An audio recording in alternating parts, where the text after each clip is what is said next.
See the chief, he's in attendance. Wayne is there. Look at that. We're now live. We're now live. Good morning, everyone, and welcome to day 2 of CBRM budget 2021-2022. We took a little bit of a hiatus. We had a bit of a break to allow everyone to transition from in-office work to working from home. So we're very grateful for the patience of the public while we allowed staff and ourselves to get back into lockdown mode. I must admit, I'm just realizing right now, I left my agenda in my office, but I think there's only one item on the agenda today. 2, my apologies. I might have to get someone to send that over to me. Before we begin, I just want to acknowledge that we are gathering today in Unama'ki, the ancestral and unceded territory of the Mi'kmaq, and also very graciously remind everyone we are all treaty people. Yeah, COVID is definitely changing things up for us and has been a theme for our budget so far. I hope everybody is doing well. Just want to make sure that the wider public knows that if there's something that you need assistance with, help with, we are all here to help you. We might not have the answers, but we can definitely put you in the direction where the answers lie, if that's the case.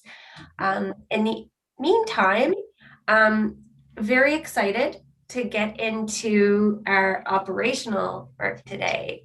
I guess I'm just going to hand it right over to you, Jen. This is your day. Great, thank you, Mayor. So I'm going to share. Host disabled participant screen sharing. John, can you let me share my screen so I can bring up the presentation, please? So in the meantime, we will start with the proposed operating budget presentation, and then once we get through that and answer any questions and hopefully pass budget today, the last item on the agenda is simply the water utility, and Director McDonald will present that to council, and council will have the opportunity to ask questions there as well. You have it now, Jennifer? Great, thank you.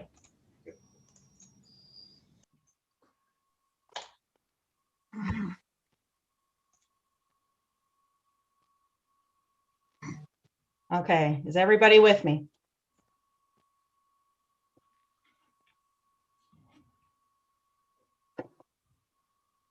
Yes. Okay, Yes. fantastic, thank you. Okay, so this presentation starts on page 39 of your agenda package. Before we get into the details of the budget, I did want to make a few opening comments and address some, I guess, recurring themes and highlights throughout this particular budget. We do continue to reflect a cautious approach in our operating budget in estimating our revenues and expenses while preserving existing services and programs. Obviously, the resurgence of COVID in our communities just over this past weekend and into the weeks ahead is definitely a stark reality that we're not quite out of the woods yet. Oh, sorry, I am not presenting, I'm told. Hold on, I shared the wrong screen perhaps. Okay. Sorry.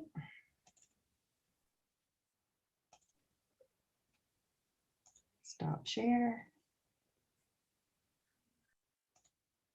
Technology issues already.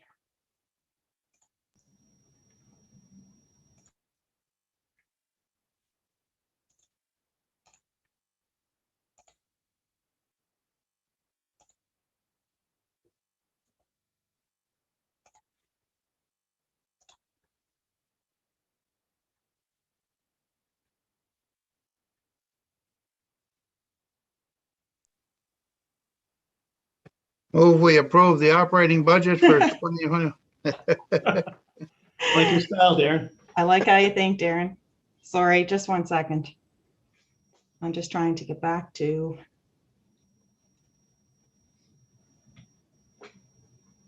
It's legally related to multiple screens. It is, and I have one of them shut off, so I thought it would avoid all of that, but apparently not. I think if you took the first one that you had up and maybe maximized it a little bit, it would, you just went from slide to slide, it would give them what? Yeah. Not that one, the other one Yes, I know. that has the notes. I'd just go with the other one, the other view. Yeah, no, oh, just the other view and hide the notes instead of the Yeah, presentation itself. maximize the screen. Okay, you're still seeing design view there? Right there. Yeah, if you went with that one without the notes and maybe reduce the notes, just so that the public could see it a little better. Okay. Actually, you know what? If you just give me a second, I'm just going to flip it to PDF and then just go with the PDF. There you go. That'll work.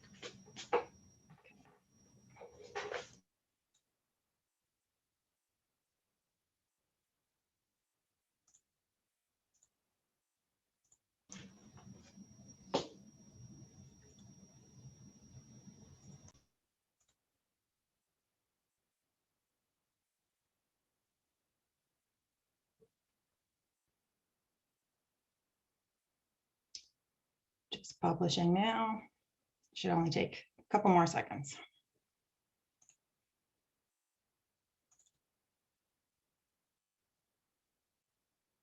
Okay. Like that.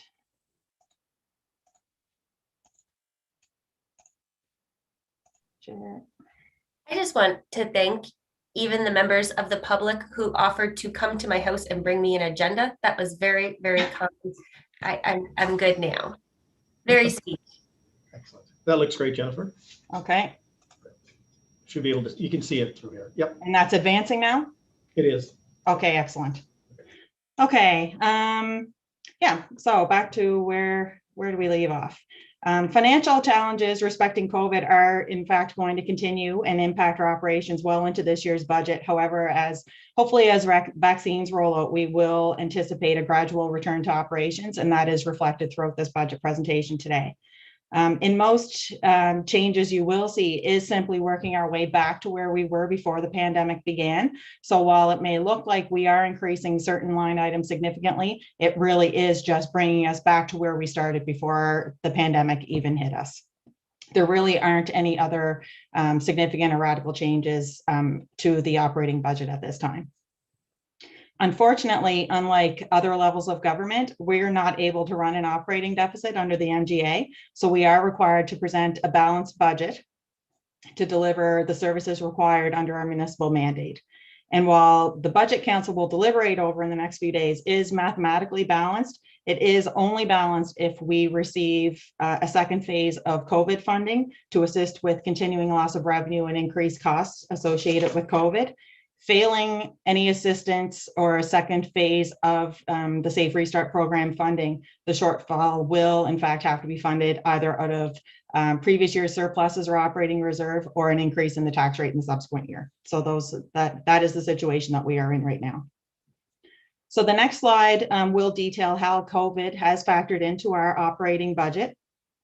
The protective and preventative measures, including increased sanitization and personal protective equipment and masking and hand sanitizing, that impacts all aspects of our service delivery. They are costly and they are expected to continue into the foreseeable future. Certain training opportunities largely reflect virtual format continuation rather than in person, which certainly helps to minimize costs associated with travel and conferences. However, many of these measures have already been reflected in last year's budget. So because of that, that really does leave us with little flexibility for further budget reductions, because those reductions are already carried forward from previous year. There are no planned program or service reductions, nor are there increases in tax rates. Outside of wages and contracted services, departments have held budgets firm with very limited exceptions, and changes to wages and benefits, of course, are limited to collective agreement increases and increases to our mandatory employment contribution rates for CPP and workers' comp that are outside of our control, and any other increases would be expressly noted by the department. So this slide is a summary of how COVID has affected our operations, both for 2021 and 21-22. There is continued uncertainty respecting gathering limits and the ability to open and operate both our facilities, arenas, as well as our ability to host events in those facilities, and that's constantly a moving target. We were fortunate, again, to receive Safe Restart funding. You're going to hear me reiterate that throughout this presentation. Hopefully somebody up the line will hear us.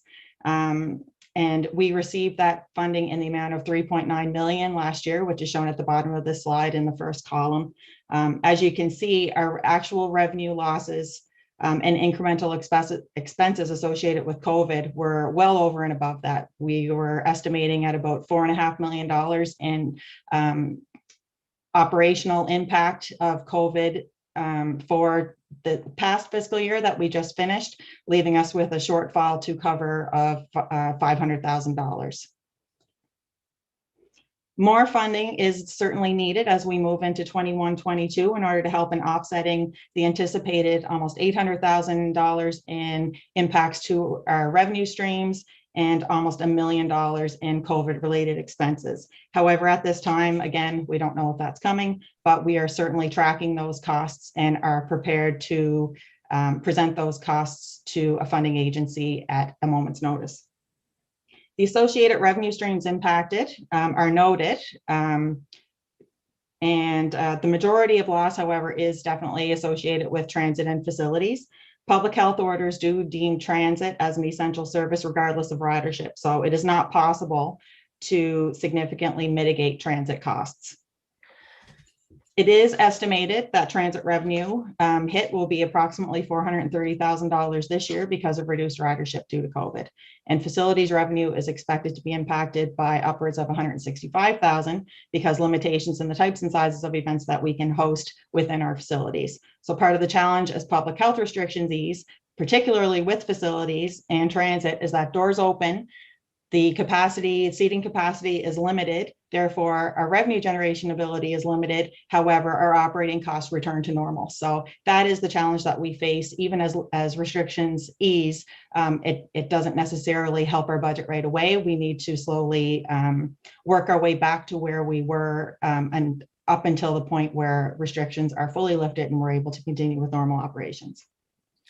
Jen, if it's okay, I know there's a couple of folks with questions. Okay. Do you want to wait till your presentation is done, or are you cool to entertain questions as we go through? We can certainly entertain them as we go. That's fine. Oh, perfect. Okay, so Councillor Lorne Green and then Councillor James Edwards. Thank you, Madam Mayor, and through you to Jennifer. Jennifer, your opening statement, you indicated we are at a balanced budget. Is that correct? We are showing a balanced budget? Yeah, we have to show a balanced budget. The budget is only balanced mathematically. It's balanced by this $1.7 million that is either going to have to be funded out of operating reserve, or hopefully we will get a second phase of Safe Restart funding. Okay, so and that is strictly attributed. That's why this slide was included in the budget binder. The shortfall is strictly related to COVID, which is incremental to our normal operating activity. Okay, thanks for the clarification. Thank you. No problem. And just for clarity, through NSFM, we have been talking, I don't think we'll see Safe Restart, but Safe Rebuild, or the Rebuild program, they're kind of revamping it. So there are indicators saying that there will be funding coming forward. We're just not sure of what that framework looks like. They can call it whatever they like. Don't care. Okay, Councillor James Edwards. Thank you, Madam Mayor, and through you to Jennifer again, please. Jennifer, on page 40, the fifth bullet, the changes to wages and the like, can you just clarify where overtime is situated in the budget, please? Every department, the wages and benefits line item factors in a provision for estimated overtime for the year. Okay, so overtime is included in the wage line. Thank you. It is, yes.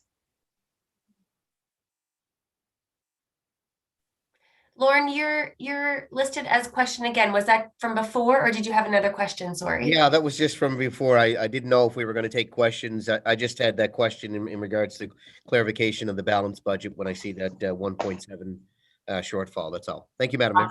Okay, thanks. We can keep going. Great, thank you. So CBRM's 2021-22 operating budget is $157,362,157. The next few slides will detail each of the noted sources or categories with little change from the information that was presented during the workshops.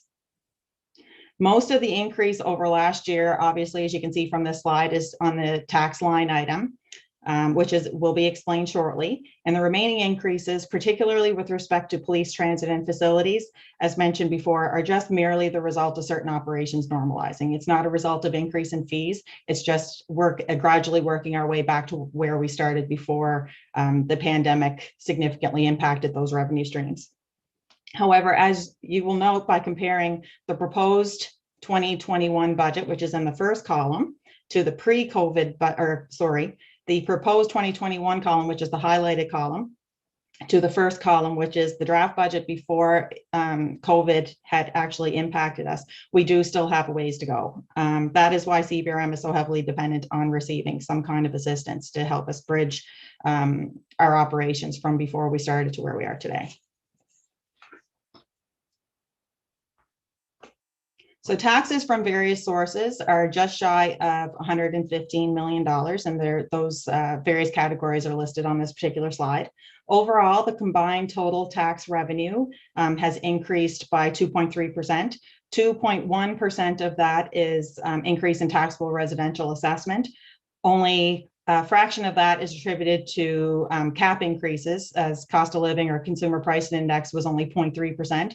The rest of the increase in taxable residential assessment is related to either new development or the tax being, or the cap being lifted due to property transactions or sales. The residential and commercial tax, resource property, recreation, forestry, they are all encompassing of all tax rates on that particular property, whether it's base rate, fire rates, sewer, hydrant, provincial rates, all of those rates are included and reflected in those numbers. D-transfer tax, looks like we've increased it significantly. However, you'll note that the prior year before we reduced the budget for COVID was $2.5 million. So part of the adjustment is just getting us back to that estimate. However, because of housing market activity, we have increased or adjusted our estimate for D-transfer tax coming into this fiscal year by an additional $100,000. So the new budget for D-transfer tax going in is now $2.6 million. And as mentioned earlier, there is no proposed changes in tax rates at this time.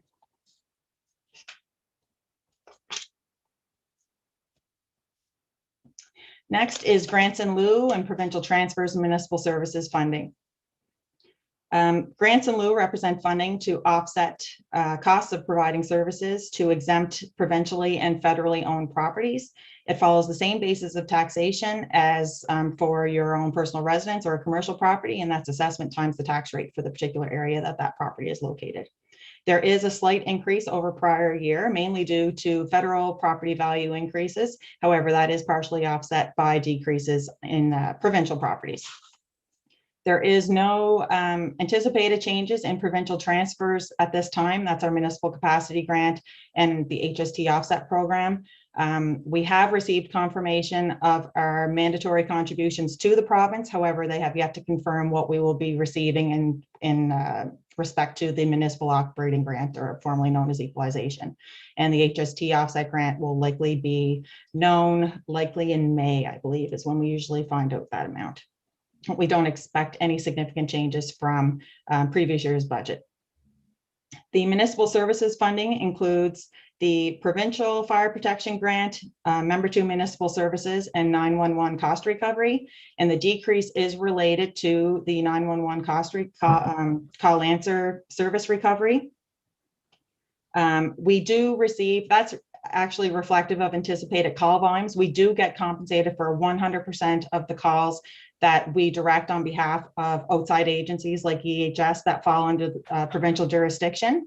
However, the estimate for the number of call volumes has been decreased, but rest assured, regardless of the call volume, we will be fully compensated for all of the calls that we receive on their behalf. We have one question, Jennifer, and I just want to reiterate for the viewing audience as well. This is a continuation of our meeting from 2 days ago. So we have relaxed the rules in regards to how many times people can speak. There is a 5-minute limit per question. Just want to make sure folks are aware of that. So we have Councillor Steve Parsons with a question. Thank you, Madam Mayor, through you to Jennifer. Jennifer, as it relates to commercial properties at the federal level, for example, Marine Atlantic, which encompasses a lot of property, are they assessed at the provincial values that other commercial properties are? I noticed we collect $625,000 from them in taxes. Would that include water as well? And I'm just wondering, is that a set amount every year, or is that renegotiate over terms? Thank you. Water rates are separate and are included in the budget for the water utility. And questions on water, if you're okay with this, Councillor, can be addressed when we go into the water utility budget after CBRMs. I guess I'll correct myself. I guess I was more interested in what Marine Atlantic is paying, which according to your numbers is $625,000 collected in taxes. Is that a set amount? Or No, is that negotiated, or is it based on the assessment values of everybody else's properties? Thank you. Yeah, it's based on assessment, just like every other commercial property. Thank you. You're welcome. And over and above that, again, that doesn't include water. So water is outside of that tax revenue number and is included in water utility budget. Thank you. Next question is from Councillor Lorne Green. Thank you, Madam Mayor, and through you to Jennifer, and that's a good segue, Councillor Parsons. Jennifer, I'm wondering, when we look at the provincial operating grant, that's a transfer payment in terms of taxes that would normally be levied on provincial assets. Is that correct? Yes. Has the exercise ever been done where provincial assets were actually assessed and knowing the actual value of the tax dollar that would have been paid had they not been a transfer operating grant? Has that ever been done? Well, all of the provincial properties, we get a detailed listing of all of the properties that are included in the grant in lieu, what their assessment is, and their assessment is determined by property valuation services, no different from anybody else's. So what the part of the reason for the decrease in the provincial transfer this year is that they actually appealed some of the assessments on their income generating properties, such as community housing units.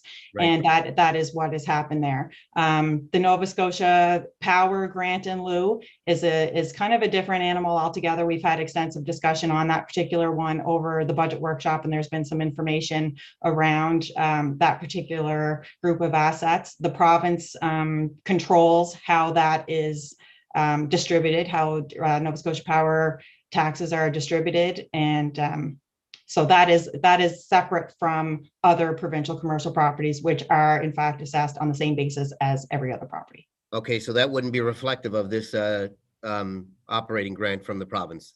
Is that correct? Okay. No, that's correct.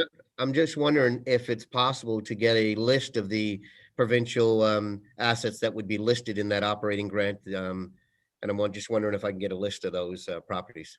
Yeah, we can provide that. We have staff that deal with that strictly. And when I'm not sure if we have that finalized yet. It should be, because the role is finalized, but I will check back with staff on that. That particular staff member, obviously all of our staff are working from home. I'm not sure if those files are available right now, but definitely within the coming weeks, we will certainly provide that information. And the same would be for the federal transfer as well, because I'm thinking in particular of Crown land in terms of assets that the federal government would have. I'm assuming they would be taxed on the same basis as well? Yes. Thank you.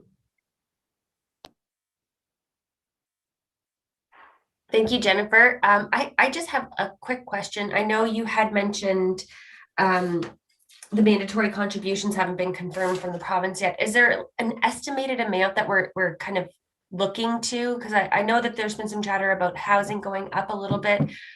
Do we have an estimate in mind that we're going to be anticipating? Oh, all of our costs of what we have to pay to the province have been confirmed. Oh, they are confirmed. What are our grant revenue is not yet confirmed. Oh, shocking. What are the costs? We will get to that. Okay. They are significant. I can only imagine. Okay, next we have Councillor Steve Gillespie. Thank you, Mayor McDougall. And just to go on what Councillor Lauren Green had mentioned, if I can go through to you, Jennifer, on that provincial decrease of $83,083. Just to be clear, and not only for myself, but maybe for the individuals who are watching our proceedings today, the province of Nova Scotia thought that they were paying too much money in municipal taxes on certain buildings and then appealed those rates to the PBSC and won those appeals. Is that correct? Yes, in certain circumstances, yes. In certain circumstances. So Yeah. they're now paying $83,083 less in taxes to the municipality because they thought they were paying too much for the buildings they currently have. Yes, that will be part of it. Obviously, the federal and provincial governments have been actively divesting of properties as well. So that's part of the decrease. But yes, I do know for a fact that they have appealed certain assessments that resulted in lower assessment, resulting in lower taxes to the municipality. Okay, seems kind of petty to me, but anyway, that's the province. Thank you. Okay, we're good to go. Okay, great. Okay, budgeted revenues for fines and fees for service. Again, reflects a slow approach back to pre-COVID amounts. And while the total fines and fees for service is actually an increase of $2.5 million over our approved budget from last year, these revenues are still approximately $800,000 less than where we started before COVID impacted our revenue streams. That column is shown for comparison. The only exception to that is with respect to environmental services, which shows a net increase of about 40,000 over our pre-COVID amounts. And that is simply the result of revised estimates for both tipping fees and diversion credits. The prior year approved budget for administrative type revenues, that reflected, the first line item reflects an increase in interest on taxes, and that was strictly related to anticipated uptake to the tax financing program. We had borrowed the $42 million to be able to lend that essentially to taxpayers to defer or stretch out their tax payments over a period of 3 years. Because there was such little uptake to that particular program, we are resetting the interest revenue anticipated back to where we were pre-COVID, and reflects our current taxes outstanding. There's very little change in building rentals, and that's merely reflective of what our current rental contracts will generate in revenue for the next year. The water utility transfer is a cost recovery for services and costs associated to the water utility that CBRM essentially pays for. We recover that from the water utility. This is unchanged from prior year. It's embedded into the UARB rate study. So once we go back for our next hearing and rate review, that line item will be addressed and recalculated. The transfer from operating reserve, there's a significant change there. And because most of the council are not aware of the discussions from last year, I'll spend a little bit of time on it. Last year's budget of $3 million of transfer from operating reserve was primarily to address our COVID shortfall. We had no idea at that time that we were going to be receiving from the federal government the Safe Restart funding. So we did anticipate funding that out of operating reserve to the tune of about $2.5 million. $360,000 of that was to transfer from operating reserve to address election costs. We only budget for 25% of election costs in every year. And as every budget year rolls around, we reserve that amount so that we don't have to come up with $500,000 in one particular year in order to pay for the election. So 360 of that 2.9 million relates to election, and the remaining 125,000, I believe last year it was 138,000 was the estimate, was for the municipal planning strategy. Now, because of COVID and the awarding of that contract. That particular initiative was delayed. So we are only just starting that process now, as council is all aware. The anticipated cost for this year will be $125,000. That is not in addition to the 138 last year. It's simply what it will cost for this year coming forward. And even further to that, that is not our funds that are being used to pay for that planning strategy. That is actually fully funded by cost sharing between the Cape Breton Partnership as well as Municipal Innovation Fund, I believe, from the province. We have that money now. It's all in reserve, and we'll bring those monies into operations to offset as the consultant is invoicing us for that work. We have a question from Councillor Steve Parsons. Thank you, Madam Mayor. Through you to Jennifer. Jennifer, as it relates to reserves, when we do incur a surplus, which is always nice, are we subject to a percentage of that to be able to be transferred, or can we transfer the whole amount of surplus to our reserves? Thank you.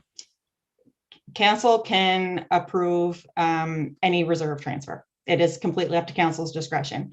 If we do get an operating surplus or realize an operating surplus at the end of the year, we are required to transfer it to operating reserve, but it really is at council's discretion how they wish to use that. Usually we use it for, we're required to maintain a certain level of operating reserve under our financial condition indicators. We're nowhere near the levels that we need to be, but we have been steadily increasing our operating reserve base for emergency type expenditures, like if we have an unusually harsh winter or perhaps a weather event that causes significant damage that perhaps DFAA funding assistance isn't rolled out for. So that is the point of those operating reserves. But yes, council, at the end of the day, council does have discretion how that money is used. Okay, thank you for understanding that process. And could I ask what the current balance of that reserve fund is? Thank you. It is in the ballpark of about 4 million. I do provide a detail to the audit committee on that, and it's included in the annual financial report. It's somewhere between $4 and $5 million right now of operating reserve. It only increased, our operating surplus last year was a mere $11,000. So it didn't go up a whole lot, so that we wouldn't see a huge increase in that. All right, I thank you for that. It's nice to know that number when you're actually going through budget. Thank you. Mm-hmm. Thank you, Councillor Parsons. Mayor McDougall just had to step away for a couple moments. So you'll have to forgive me here, but I'm not sure. Councillor Green, were you next on the list here, or was that from previous? Well, that was from previous. Okay, so Councillor Gillespie, that's previous as well? Correct, that was previous. Okay, so unless somebody, I'm looking that the speakers list is clear unless somebody had a message to Mayor McDougall privately. So are we good to continue? I'll take that as a yes. Great, next slide. So before we get into the nitty-gritty details of each of the department's operating budgets, I did want to put this slide together. It basically consolidates all of our operating expenses by type. So the line item that you see for wages, benefits, and employment-related costs, the increase is $2.5 million, and that is across all departments. That's for the entire CBRM organization. The next several slides will provide specific details that account for those specific increases. And outside of staffing costs, you'll see that the next highest cost pressure this year is respect to our mandated costs and provincial transfers. So first, starting with salaries and employment related costs, there is a $2.5 million increase, or 3.6%. The majority of that is related to contractual increases through existing collective agreements. So that's approximately $1.6 million of the $2.5 million increase. We are moving forward with 311 as approved by council in previous budgets. So to right size the staffing for the 311 operation, there's a slight increase there. The wellness coordinator position that's currently in human resources, that position was previously budgeted for under contracts and agreements. So now that is a staff position, it is now included in wages and benefits. As wastewater operations ramp up to include new additional wastewater treatment plants, some additional staffing is required for training and onboarding for those particular activities. I mentioned previously about increases in our employer contributions for CPP and workers' comp. Also, as operations normalize at Center 200, we have to adjust the wage budget for event-based wages. So our casual staffing to staff our canteen and ushers and all of those temporary people that are required on an event-by-event basis. And also normalizing our summer student hiring. We're forced to significantly reduce our summer student grants last year because of the limited activity that CBRM was able to carry out during the summer months. And so that increase reinstates that summer student program. Contracts and professional services, there's an increase overall of just about $500,000. And that is primarily driven by cost of living increases in EPW contracts of just under $700,000. Every 4 years, the volunteer grants are recalculated and adjusted for cost of living. So the adjustment to that particular, the volunteer fire grants is $151,000. Again, normalizing our municipal election costs accounts for $380,000 reduction actually in costs associated with that, because we are reset to move forward with our 25% funding of the election until 2024. Our insurance renewal, our premium increased $145,000. And our wellness coordinator, again, transferred from professional services to wages, and that reduced contracts and professional services by $74,000. Our vehicle operating costs have increased $82,000, and that's really, again, a normalizing of operations and the continuing and ongoing sanitization of police and transit fleet. And building costs have increased $382,000. And again, a lot of that is related to, we were forced to shut down for several months last year. And as a result, we knew that our energy consumption would decrease and certain costs of running our buildings were certainly going to be, I guess, favorably impacted because everybody was working from home. So a lot of the increase is basically resetting to where we are now that all of our facilities are reopening or are operational.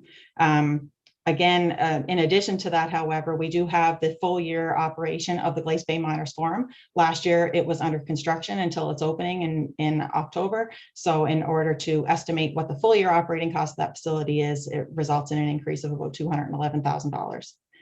Also in buildings, we have library rental increases, utility rate increases across the board, and in addition of a new building under our fleet management of buildings, and that is the Glace Bay Police Building. Which increased our overall operating costs for all of our facilities combined.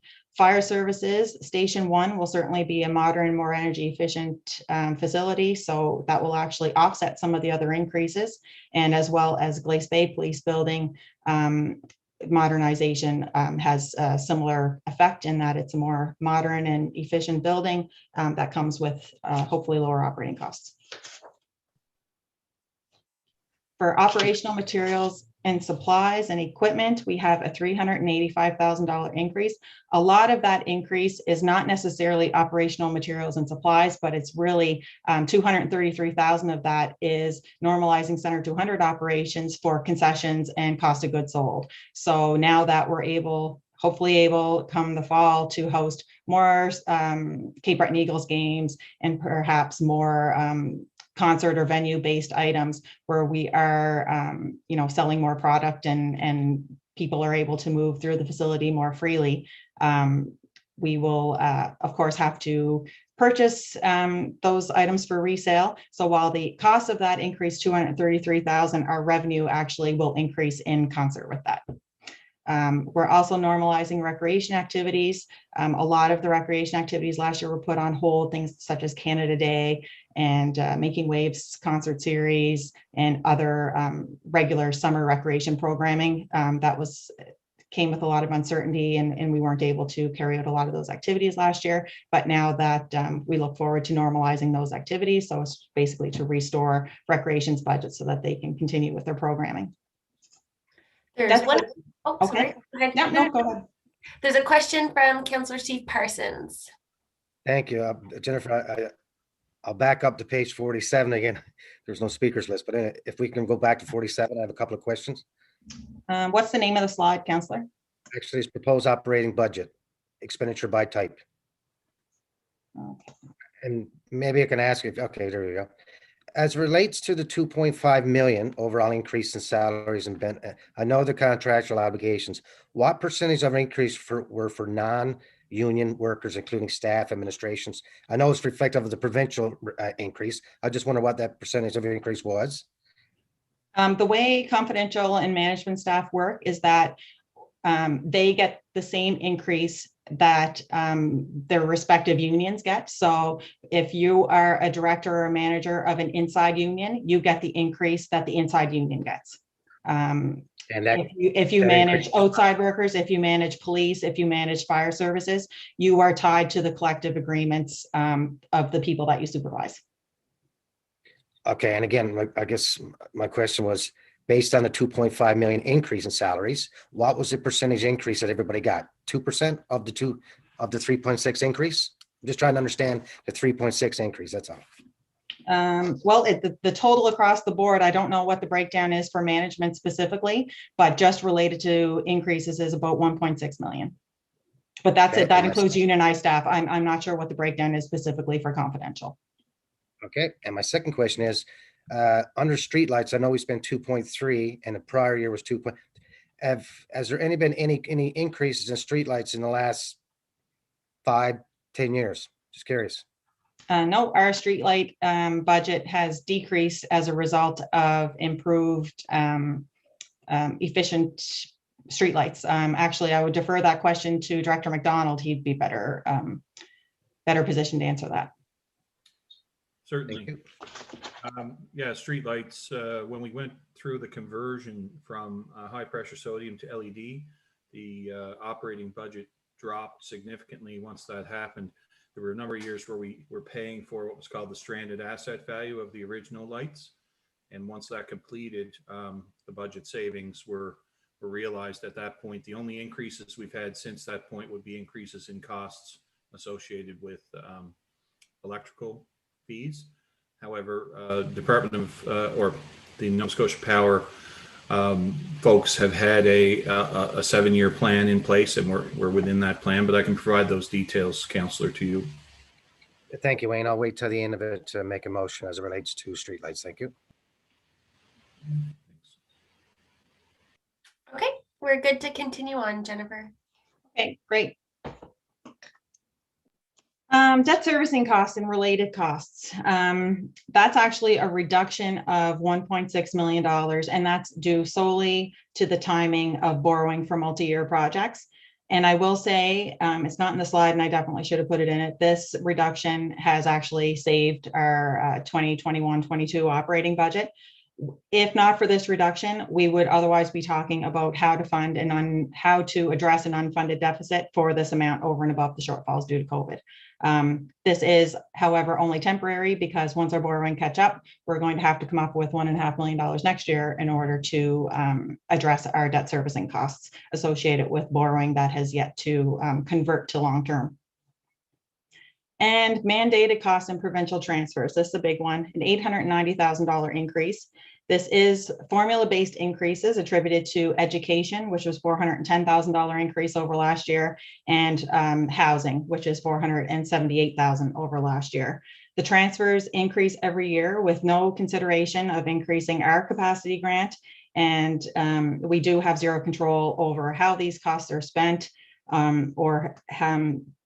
or the costs that are incurred by those particular organizations. So our hands are tied with respect to those transfers. We do levy separate area specific rates, provincial rates, to collect the revenues that we in turn turn over to the province for that. This is the largest increase that we have seen in as long as I can remember, and I'm sure as long as the CAO, Marie Walsh, can remember too. This was a significant hit to us this year. So the remaining slides do provide department level highlights, although many of the significant items have already been noted. The individual line items for each of these budgets was already presented during the budget workshop, so I'm not going to go through those again. However, the directors are on the Zoom call to answer any questions that may come up or that you may have with respect to individual line items within each budget. You have all the details in your budget binder. So we are happy to answer any questions, but for in the essence of time, we won't be going through all of those details today, just the highlights. So starting with engineering and public works. Sorry, I was just slow to get there. There's a question from Councillor James Edwards. Okay.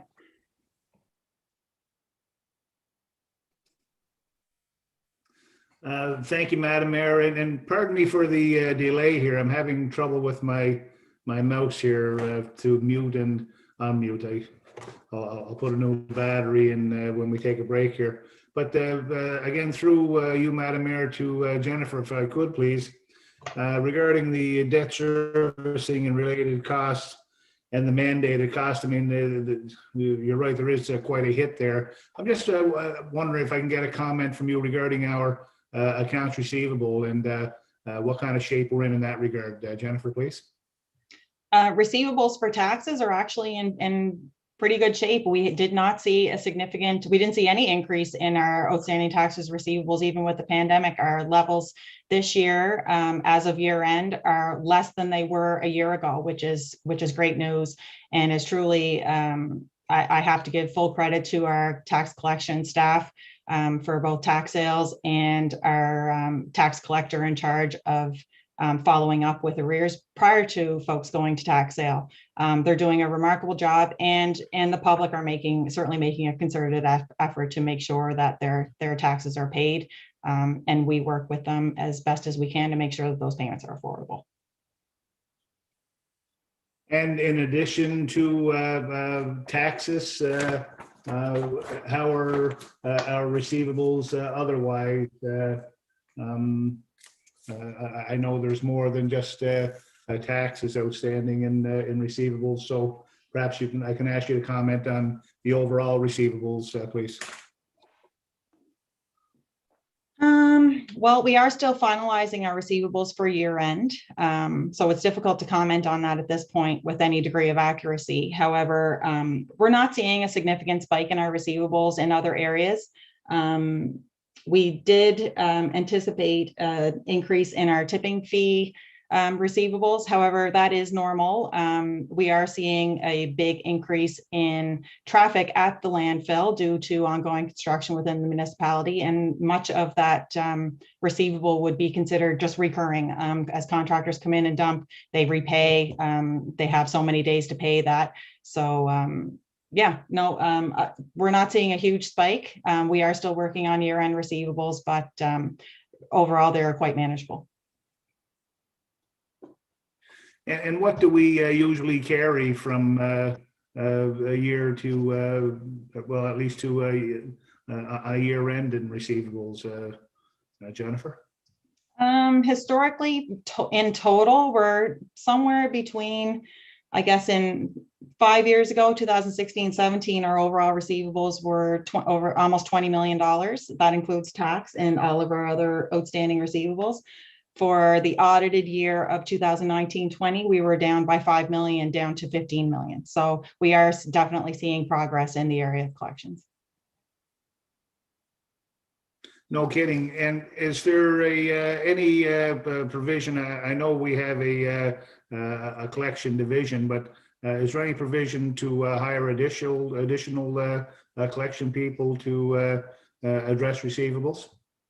Not at this time. The hiring of the third collector position is relatively new, and that was in response to when our receivables were at the $20 million level. So you can certainly see how the hiring of that position has benefited the municipality just in reduced receivables alone.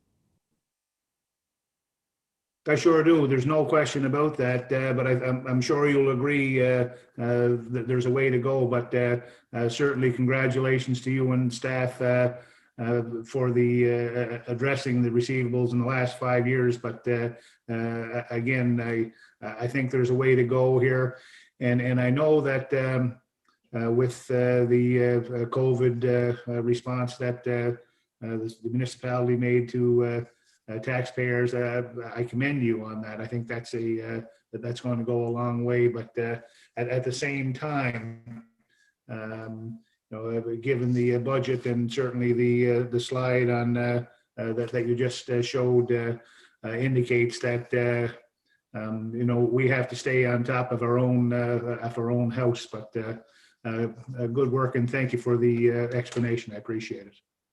You're welcome. Thank you, Councillor. Next on the speakers list, Councillor Steve Gillespie. Thank you, Mayor McDougall. If I could go back, Jennifer, to a couple of slides.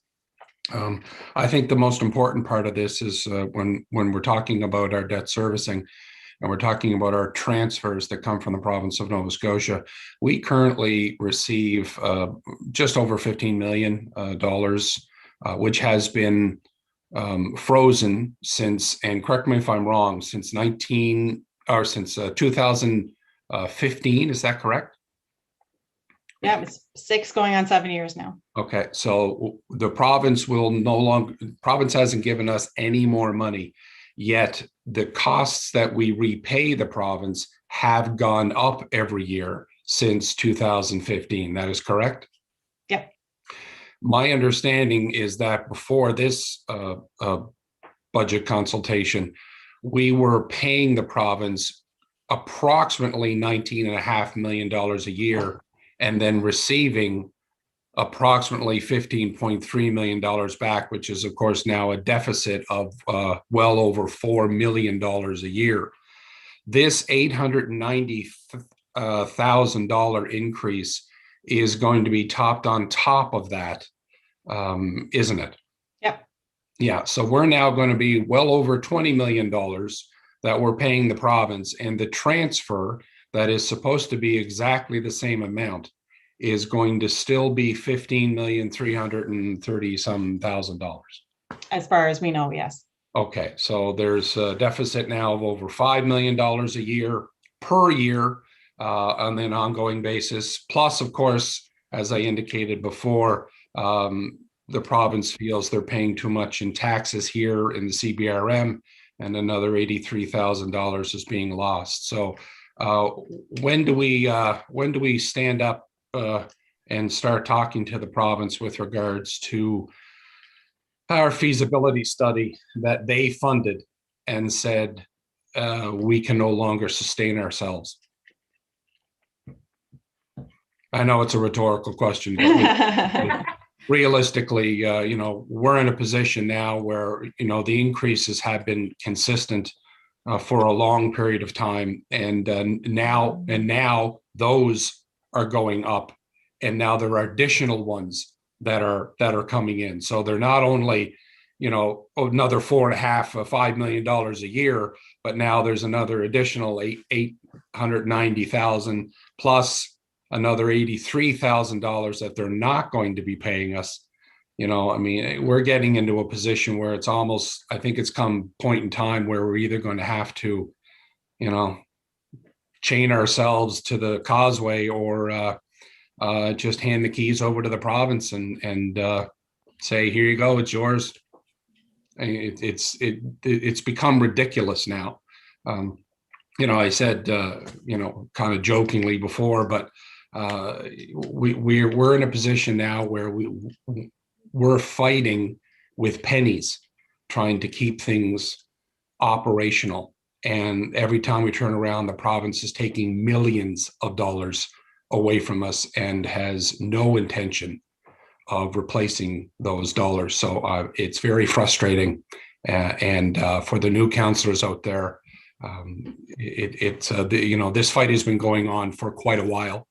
And as you know, when we amalgamated in 1995, we were saddled with a debt of $50 million. No other amalgamated area in the municipality or in the province was saddled with any debt. Former councillor Kendra Coombs and I penned a letter to the province asking for that $50 million back. And, we barely got a response. I don't know really where to go here. I will leave that up to the seasons councillors as well as administrative staff. But I just wanted to kind of point those things out and indicate that, can't really get more pissed off than I am now. Thank you. Thank you, Counselor. As we mentioned the other day, it feels like a week ago, our first day of budget, when we did have the opportunity to speak to the Premier and staff a couple of weeks ago, it was very clearly laid out on behalf of our team that the formula for funding municipalities within the province was supposed to be reviewed and updated in 2014. Clearly that has not happened, and we brought that up again. So what we need to do, and what we've got the commitment to do, is have those conversations in a council setting. This is very much a political issue, and yes, our staff require the funding, but we need to be the ones that are pushing this forward and making sure this is done in the public realm. In addition to that, 890,000, keep in mind, of course, we know how important transit is to the wider public, but that was deemed an essential service by the province during the pandemic. So we are out an additional $1.5 million with no support at this point. And we have repeatedly asked the province to help with cost recovery for that $1.5 million in transit expenses during COVID as well. So this is a huge, I don't want to say it is a fight. It is what it is. After budget concludes, what I would like to say is I will do my very best to arrange the powers that be from the province to meet directly with council virtually. And something has to give. $5 million, that's not fair. That's not fair. And no movement on that formula, it's shameful. Yeah, and listen, it's very much appreciated, the opportunity that you and senior staff had to talk to the Premier, but we've been talking to premiers, as you indicated, for almost 7 years now, and nothing has happened. It's unfortunate. It really is. Okay. Thank you, Mayor. The next speaker, Councillor Steve Parsons. Thank you, Mayor, especially for that latest information, because as a new councillor, I wouldn't have known that type of history. But, and again, we have a new Premier with a new Minister of Municipal Affairs, and maybe they don't know that history as well. So any education, that factor would certainly bode well. I guess my question for you to Jennifer is, Jennifer, I'll just, a question relating to receivables. How much did we write off for doubtful accounts relating to residential commercial in 19 and 20?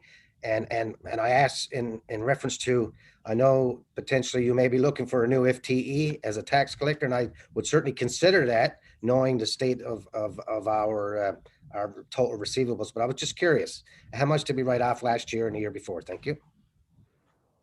Our budget line items for allowance for uncollectible taxes, it has fluctuated between 600,000 and 800,000 annually. Our losses with respect to write-offs of taxes are mitigated by the fact that we can bring properties forward for tax sales. The issue with the write-offs is strictly related to when the costs on the tax account with respecting demolition or dangerous and unsightly premises results in the taxes or liens outstanding far exceeding the property values by the time it goes to sale. So there is some mitigation there. Just to know, I'm certainly not looking for an additional FTE at this time. The person that is in place currently that has been working with tax collections is a relatively new position. She's been in that position. I don't think she's going into her second or third year. Perhaps it's 4. It seems like she's been there forever. She's done such a wonderful job. And it's not just my staff or tax sales staff that are involved in tax collection. The legal department staff who are responsible for title searches before properties go to tax sale work extremely hard and have limited capacity as well. So we certainly have the ability administratively within tax sales to bring more properties forward to tax sale on an annual basis, but there's only so much that the legal staff can do as far as making sure that all of the properties are researched properly so that we don't expose ourselves to litigation by bringing properties to sale that aren't thoroughly researched and searched. Thank you for that. And forgive me if I made reference that you were looking for one, but anytime, and the reason I asked you what the value was, because if we're writing off 600,000 per year, it certainly would warrant somebody to be hired to go get that money before we had to go through that whole timing issue with tax sales and so on. That's very time consuming. So a person in that position to predominantly work towards preventing taxes to be written off certainly warrants justification of a salary. Thank you. Thank you, Councillor. Next on the speakers list, Councillor Lauren Green. Thank you, Madam Mayor. No question to Jennifer. I'm just wondering here in procedural wise, we're going through expenditures by departments. I'm wondering when the issue of obviously heavy garbage is on the minds of a lot of residents. I've gotten emails and text messages right across the municipality. I'm just wondering, Madam Mayor, if I could through to get the understanding of when we're actually going to, because I'm prepared to move a motion in regards to heavy garbage. I'm just wondering when we're going to entertain that that particular item that's been on a lot of people's minds. Obviously, a lot of viewers are watching and it's been on their minds. I'm just wondering when we're going to address that issue. And like I said, I am prepared to move a motion in regards to heavy garbage. Just wondering procedurally where that's going to fit, because we're in expenditures by departments now, and it's in this particular department, Engineering and Public Works, that would house that expense. So I'm wondering what's the opportunity for a motion. So I don't think you need a particular motion for heavy garbage. We can go to Director Wayne McDonald. My understanding is it is included in the current budget. So it would be the overall, it would be an overall motion to accept the budget. There doesn't need to be a specific motion for heavy garbage. Is that correct, Okay. Director Wayne? Yes, thank you, Mayor McDougall. Yes, so included in the Engineering and Public Works budget is the allotment for heavy garbage for this year. And certainly with the approval of the budget, that would be included.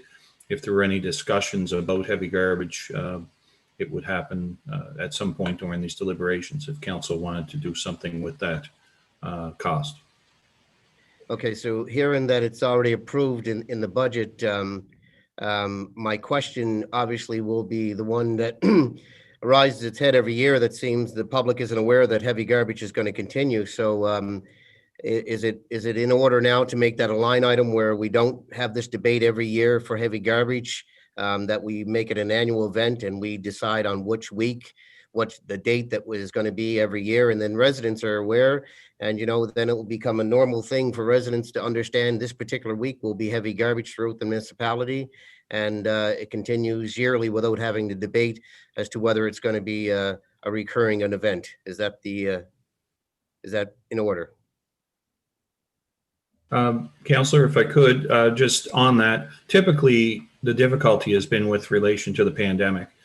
In normal years, we have heavy garbage identified that we try and complete it before the cruise season starts. So we're likely involved in the heavy garbage decisions out of the current year and prior to our budget deliberations. It's really been associated with the pandemic for the last 2 years that there were some restrictions around it, and a decision kind of came to council at that time through budget. But certainly with an approved budget this year, what we would do is we would move forward quickly with a tender. We're also going to work, because of the restrictions that are in place with the provincial and our current EMO and OH&S staff and the provincial representatives, to determine when that could or can happen and move forward. But as well for next spring, assuming everything goes back into kind of a normal situation, and we do have cruise ships starting next year, we would want to have the heavy garbage completed in early 2022 prior to the tourist travel. So so if I'm hearing you correctly, then we're not going to be debating whether heavy garbage will continue through the municipality, because it's going to be something we're going to do every year without debate. And you're saying this year the pandemic and last year the pandemic is preventing the heavy garbage date. I'm just not sure as to what that has to do with individuals picking up garbage at the side of the street. I'm just not sure what that entails as far as protocol for COVID. So I'm just I'm at a loss here, because residents are asking when heavy garbage is going to occur. So my understanding is we've been debating this for several years. I mean, prior to me being here. So I would just like to make it a line item where it is it's in the budget, that it's worked in the budget, solid waste, and people the public understand that it is a line item. It will continue every year without debate. And here's the date we're going to have it, whatever week we decide as council, like you say, if it's cruise season, whatever the date. But I'd like to get it put to bed so that the public is aware and they're not anxiously putting out. Dory. Nope. Just for clarity too, Counselor, this is a line item every single year. I know in my last term, the first year we needed to reduce our budget because we're not allowed to run a deficit as a municipality. We knew that there was going to be a surplus, that we would be able to reinstate it, but we had to remove it from the budget because we're not allowed to run a deficit. I know the CAO is going to speak to this as well, but the last 2 years, we haven't been able to set a date because we're in COVID. Even right now, it might be a little bit tricky. We want to make sure that people are not congregating and going around yard to yard.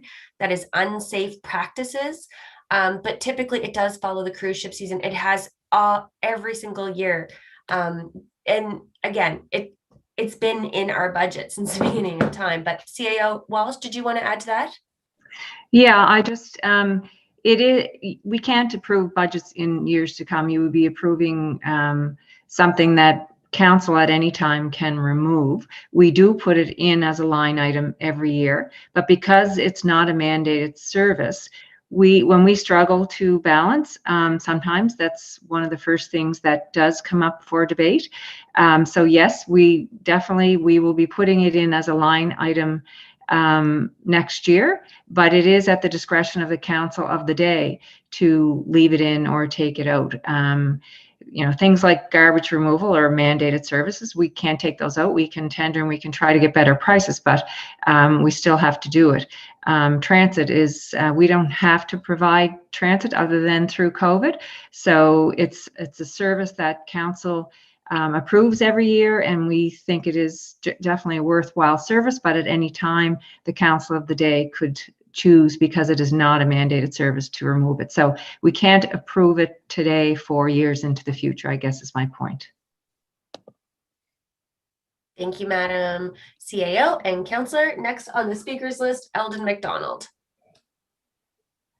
Thanks very much, Madam Mayor. And I was going to speak to the transfer payments, but since we're on the topic of solid waste, I will mention, and through you to Wayne, and I think Marie may have just answered my question, but heavy garbage has been, I think for at least the last 2 decades, been a line item in our budget that is there every year. And other than contracts, negotiations, union costs that are mandated every year, outside of mandated expenses and costs, any line items in our budget would be up for debate and discussion every year that would move forward, that we have to balance budgets for. So to my knowledge, for how long I've been following things, it's been there for, I think, probably close to 20 years, if not maybe more. Wayne, you might be able to correct me on that one. But those various items in every department are up for debate when we're trying to balance budgets. So that could be anything from when we canceled the flowering program a couple of years ago, would be the same thing, $125,000, and it was there for a number of years, and it was deemed that it wasn't feasible to continue with, and now we have that back in our budget. So I think it's fair to say that item has been there for quite some time.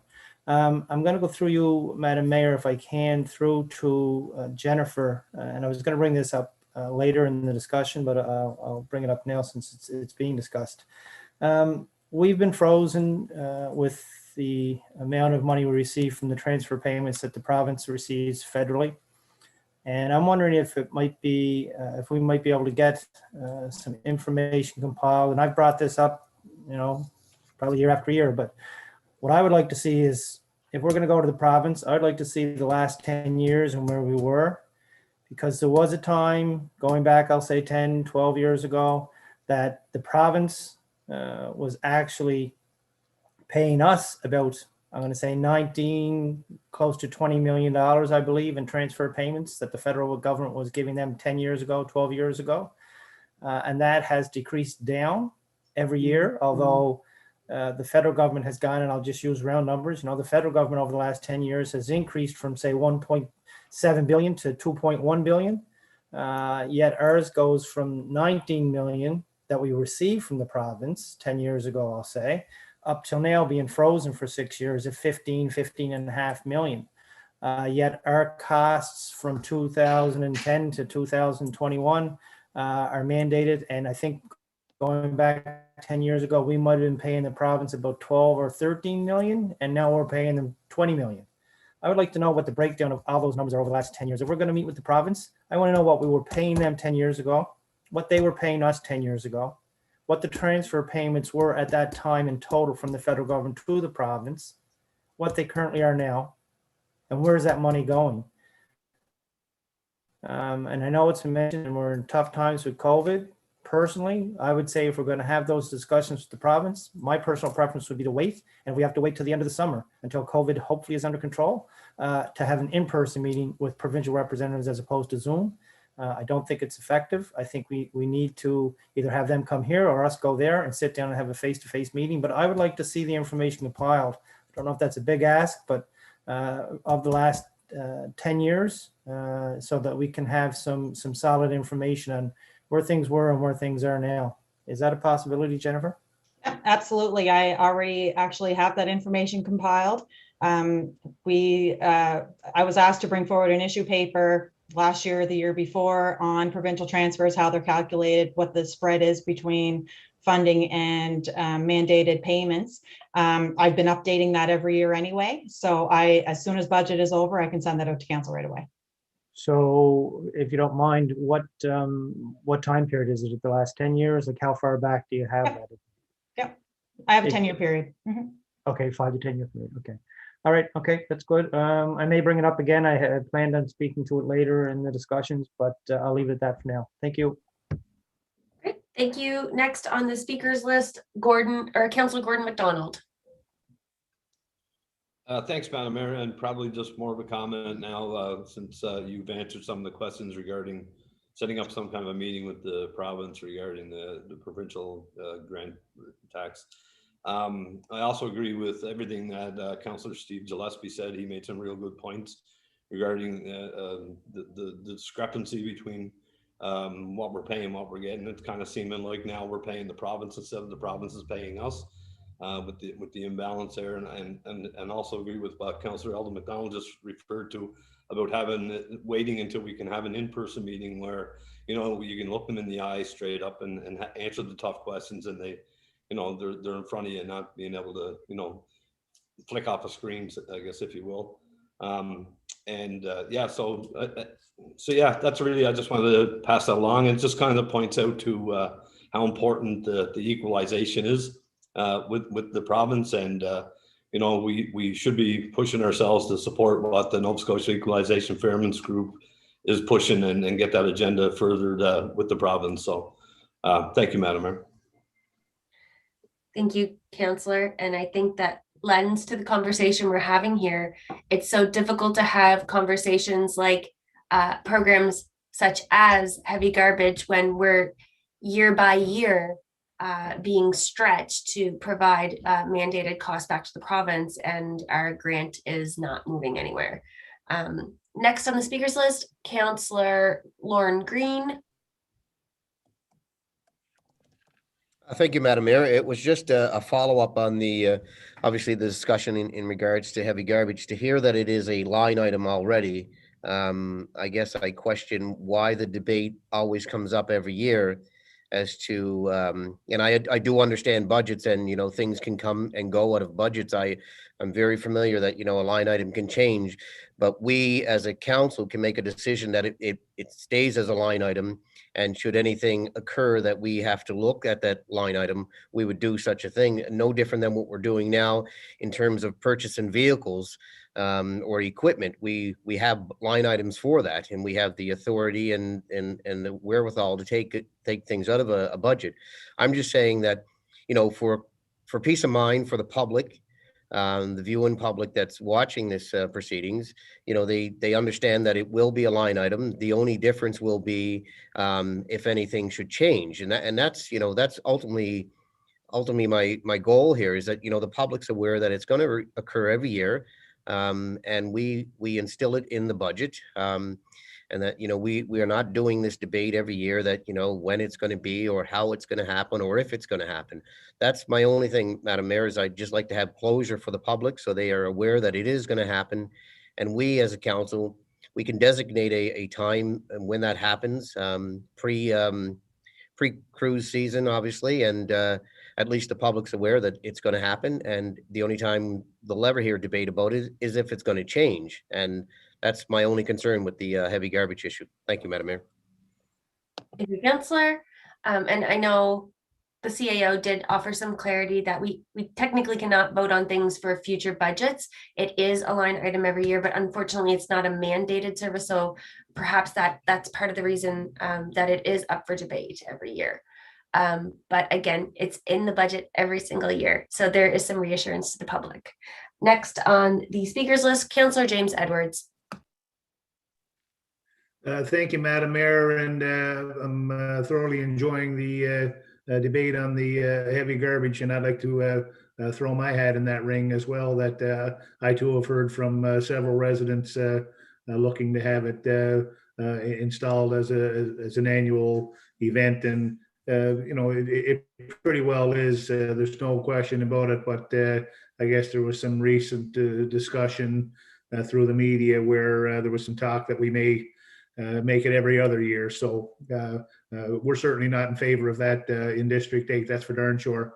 But I'd like to go back to, through you, Madam Mayor, to Jennifer again regarding that receivable question again. And I'd like to follow up with Councillor Parsons there regarding the UC amount, the $600,000 to $800,000 a year, and the necessity, I think, to hire a more or at least an additional collection staff.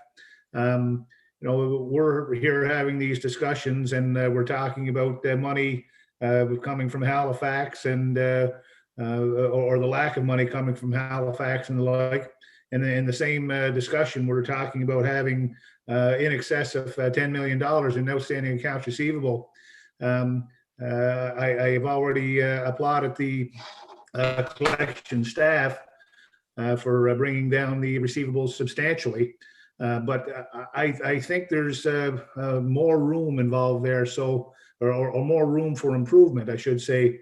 So if we were to even take on collection people on a term basis to bring that down under to a more livable level, that would be my preference, especially when I hear that we're writing off from $600,000 to $800,000 a year. So I just want to go on record for that.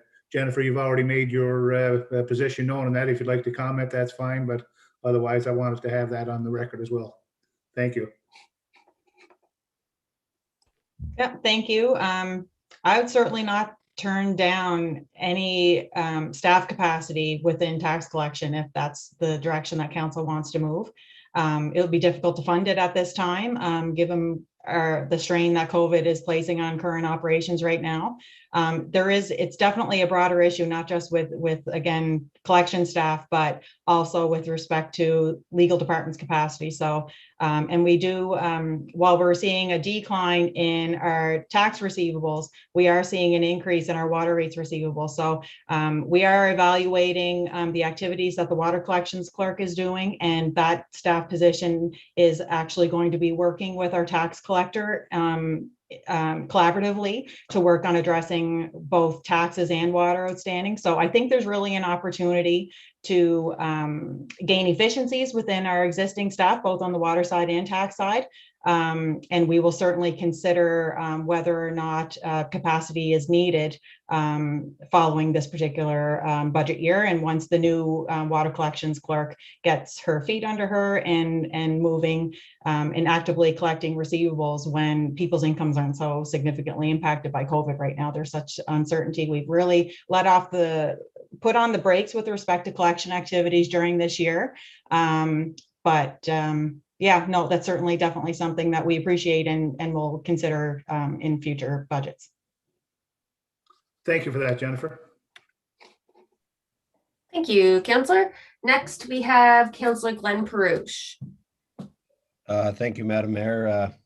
Seeing as this is my first budget going through with the CBRM on this side of the fence, just have a question on page 43, Jennifer, where it says increase to residential assessment, increase to commercial assessment, and then in red it says no changes in tax rates. Does that mean, and I'm sure this is a question that everybody in the CBRM wants to know, are their taxes going up, staying the same? Well, tax bills are primarily driven by assessment values, and assessment values are derived by Property Valuation Services Corporation. So all council applies with respect to taxation is the tax rate that's applied to the assessment value. Assessment values, the whole Assessment Act is provincial legislation. I would say if assessment values have gone up, then their tax bill will go up. There is limitations on how much a tax bill can go up depending on whether or not the property is capped under the capped assessment program. For properties who are capped under the capped assessment program, their taxes are only going up 0.3% this year. Okay, thank you. To add to that, Jennifer, for clarity, when is the last time the CBRM increased our tax rate? Amalgamation. It's been quite a long time. We have had to adjust provincial rates from time to time in response to increases in the mandated transfers. I think the last time that we increased the education rate was probably 4 or 5 years ago. We have made some minor changes to the fire area rates for Sydney Suburban. And of course, the Business Improvement District levy that is controlled by the Business Improvement District commissions within North Sydney and Sydney, those have gone up, but those aren't rates that CBRM sets. Those rates are set by the respective commissions. Thank you kindly. Next, we have Councillor Steve Parsons. Thank you, Madam Mayor. I'd just like to go back to Councillor Green's point about line items within Public Works Department. As I look at page 73, and it's a complete breakdown of expenditures for the department, I guess, and I'm not going to speak for Councillor Green, but in the rural area, of course, heavy garbage is a very important thing. It's one service that they don't want to see losing, because, of course, and in some cases, of course, a lot of people dump their garbage if there's not a heavy garbage day in the outlying areas. But I guess from my perspective, and I agree with Councillor Green, as I look through the cost elements for the Public Works Department, if we've seen it there as heavy garbage pickup, no different than plant repairs, electrical, liability, insurance, telephone carrier, it's a line item within the budget to signify, and we don't need to plan it out for 4 years, but when Wayne does his budget every year, he puts it in here as a line item at a value. Then we can still debate whether we challenge the value or not, or support that amount of money. We can always change the amount of money into it, but if it's there as a scheduled item to be reviewed when council is looking at the budget, then of course we give it all consideration as a part of this whole budget presentation for his department. Thank you. Noted. Thank you. Next on the speakers list, Councillor Cyril McDonald. Thank you, Madam Mayor. I thought I wouldn't chime in on the heavy garbage conversation, but since I actually stopped counting after I received 57 calls, texts, and emails. When is heavy garbage? And every time I've received one of those, I'm not sure. We'll find out after budget, and I will return your call, email, or text. So I now have at least 57 of those responses that I will send out to my constituents. So to Councillor Green's point, if this was an item that, you know, I followed council for a number of years. It's debated in depth year after year. I believe there was 1 year council decided it wouldn't proceed. And there was such an uproar across the municipality. Seemed like the next day the decision was overturned. So I'm just, I agree with Councillor Parsons. If we could see it in the budget, it's there. It's a line item. If council wants to debate it annually, fine. But I believe that it should be something that is there, that we could decide next year we can't afford it and we remove it. I don't think any of us would get reelected, but anyway, I think it's a matter that our community feels is very important. When I drive through a large portion of my district, I'm actually embarrassed to see the number of garbage that's thrown in ditches, on sidewalks and curbs, in people's front lawns. There's chairs, there's microwaves, there's couches, there's, you name it, it's there. So this is an important service, and I think that we need to reflect that for our members of the CBRM, and it needs to be in our budget. And I think I'd almost like to say that we pick a week and we stick with it every year, and council can debate that in 4 years if it's a different council. But I think that this council should make a decision to have it in there and have it the same. Thank you. Thank you. Next on the speakers list, Councillor Eldon McDonald.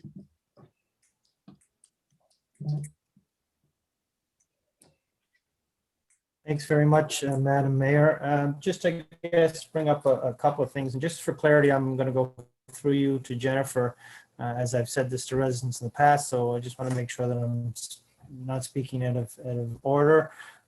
Jennifer, would it be correct that CBRM has never increased the taxes since amalgamation? I believe that's what you'd said, but I just want to make sure that I heard that correctly.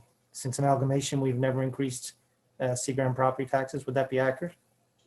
I can look back in the rate history. Obviously, I haven't been with the municipality since amalgamation, but as perhaps Marie is in a better position to comment, as she was previously CFO, but as long as I can recall, we have not increased base rate taxes. Yes, that's correct. We have adjusted, again, as you said, the provincial taxes.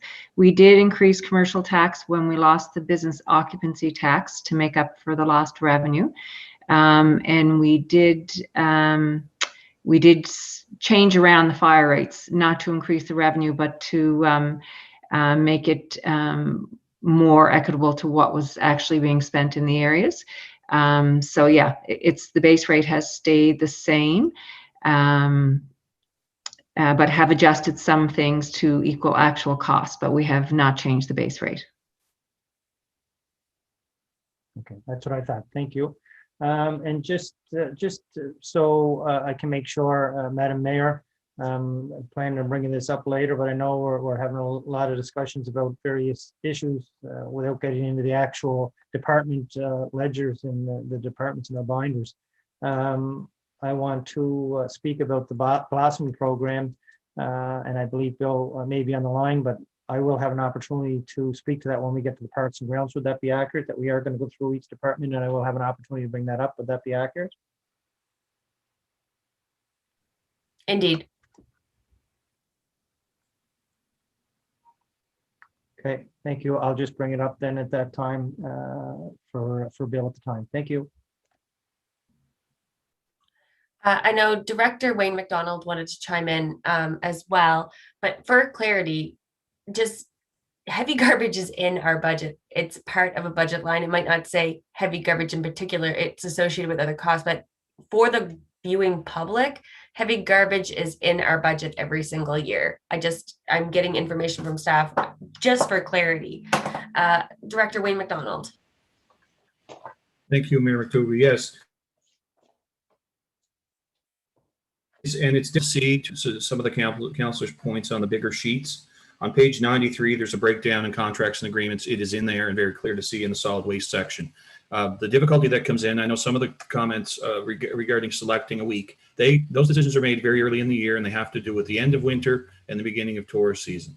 The issues were brought up through council through a couple of initiatives in the past number of years associated with expenditure reduction, and there were issue papers and a number of things. But since the last decision of council, it's been brought in each budget. Thank you for the clarity. Next on the speakers list, Councillor Lorne Green. Thank you, Madam Mayor. I won't continue to beat heavy garbage with the clarification from the director there. It's good to see that it is line item, and that the only debate will be if it's actually going to be removed. Madam Mayor, I do want to go back to a comment that you made and Councillor Gillespie made, which is it's in regards to the provincial transfers. And you are so correct. It has to be the political will. We as a council need to continue to drive that home and allow the public to know that, we are being shortchanged when it comes to provincial transfer. I think,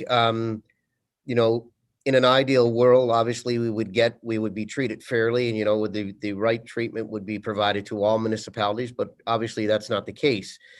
What I would suggest, though, is, if the will is of council to make it a provincial issue, let's really make it a provincial issue, and let's make it a public and political issue, which is the only way we're ever going to get this solved. I would think that we'll have both a provincial and federal election within the short time frame. And I think, it would be incumbent upon this council and you as mayor to pose those questions to candidates that are running for the political parties, MLAs, MPs, and, publicly ask those questions. And we can do those things and find out where they are in terms of their support, if they are fortunate enough to be elected as a member of MLA or whether it be an MP. And I think we have to make those fights political. And until we make them political, the province and the federal government are going to continue to say that it's Cape Bretoners crying about not getting their fair share and don't pay any mind to them because they're really not that big. Well, in fact, we're the second largest municipality within the Atlantic provinces. So that should speak itself. But we need to have the political will. And Madam Mayor, I impress upon you, that when we have the provincial elections and federal elections, that we call out these candidates and find out exactly where they stand when it comes to provincial transfers for CBRM, because it's our residents that are, losing out on the inequities that are imposed upon us by the province. And it's just something I think that we need to really make political and move the political wheel so that we can take advantage of the misappropriation of funds, if you will, from the province. So I just want to, make sure that we really lead that fight, because staff can't lead it for us. It's a political will that needs to do that. Thank you, Madam Mayor. Thank you for your advice, Councillor. And we will use the facts and definitely be going in an unbiased way to each candidate. Next on the speakers list, Councillor Gordon MacDonald. Thanks, Madam Mayor. And I'd just like to put my 2 cents worth in on the heavy garbage. I think it's something that absolutely needs to be determined yearly. And I'm not going to reiterate everybody's comments. There's a lot of garbage around. We need a little bit more education. We maybe even should be looking at opening the depot on the north side, maybe a couple of more days a week to have, people be able to go in there and get rid of some of that garbage that they seem to be dumping in the backyards and streets and dead ends of every community around here. To pass Councillor Gillespie's point, just you mentioned about you may have to chain yourself to the causeway, just let them know that I may have some experience doing some of that stuff. And on the tax base, regarding our taxes and the fact that taxes haven't been raised probably since amalgamation and things like that, I'm just kind of wondering, maybe through you, Mayor, to Jennifer, like how do we become the highest taxed region probably in the province, in the country, if we haven't been raising our tax base? And since I'm not a big budget person and accountant, I'm just kind of curious, like, how do we get to where we are today if we haven't raised anything? That's my question. Thanks. That's quite the loaded question. I would defer to Marie Walsh, the CAO. There have been a number of initiatives taken by the municipality in a concerted effort to reduce costs. There was a operational review done in 2014 that saw a significant reduction in staff, and as well as better aligned or created more efficiencies in operations. She has more details on that. I would defer to her. McDonald, really it relates to the assessment. So typically in CBRM, we had traditionally very low assessments compared to other parts of the province. So, and a big part of that is really having a small commercial base. As you know, commercial taxes typically are double that of residential taxes. So we do not get a lot of commercial taxes. And if we had a bigger commercial base, we would be getting double than what we were getting from the residential. In fact, the growth in our commercial base, we've actually lost in that assessment in some years. We're hoping to see an increase in that in the next couple of years with all of the things that are going on downtown. As we've discussed before, because our assessments are now going up, we're not getting a chance to realize those and decrease our tax rate because of the cap. If the cap was gone, we in fact could decrease our tax rates so they are, closer to what is reflected in the rest of the province. So certainly ours are higher, but the assessments were traditionally lower. And now we're experiencing again higher assessments, but we can't recognize or get that revenue because of the cap. We could decrease our rate by about 20% if the cap was not in place. Thanks, CEO Walsh. Now, so you're indicating that over the last number of years, our assessments have exceeded what we are at a tax base, but yet if you're assessing properties in the HRM, they still have a lower, and I'm guessing it's because of that 20% you're saying that we could reduce the base rate by. Is that right? Yes, we could reduce our rate if we were able to tax on the actual assessment, because our assessments are catching up to other areas in the province. HRM have traditionally had higher assessments. So even though their rate is lower, the average tax paid by residents in CBRM is higher, even though their rate is lower because their assessment is higher. So if we could actually get that higher assessment that we're now recognizing, we would be able to reduce our rate to be closer to others in the province. And if we were to get to that point, isn't it the residents that have been here the longest would be affected by this kind of an adjustment? They would have the greatest amount of cap. But if you look at those residents, and I would say for my own, I believe my taxes should be higher. I've been taxed for however long the tax has been in place, over 10 years. So there's people who are not really paying their fair share. It is really those that have bought homes in the last, 5 years that are carrying the burden. So it would really just, it would make it more equitable and flatten out, so you didn't have such big discrepancies among neighbors. Thanks, CEO. Thanks, Mayor. Thank you. Next on the speakers list, Councillor Darren O'Quinn. Thank you, Madam Mayor.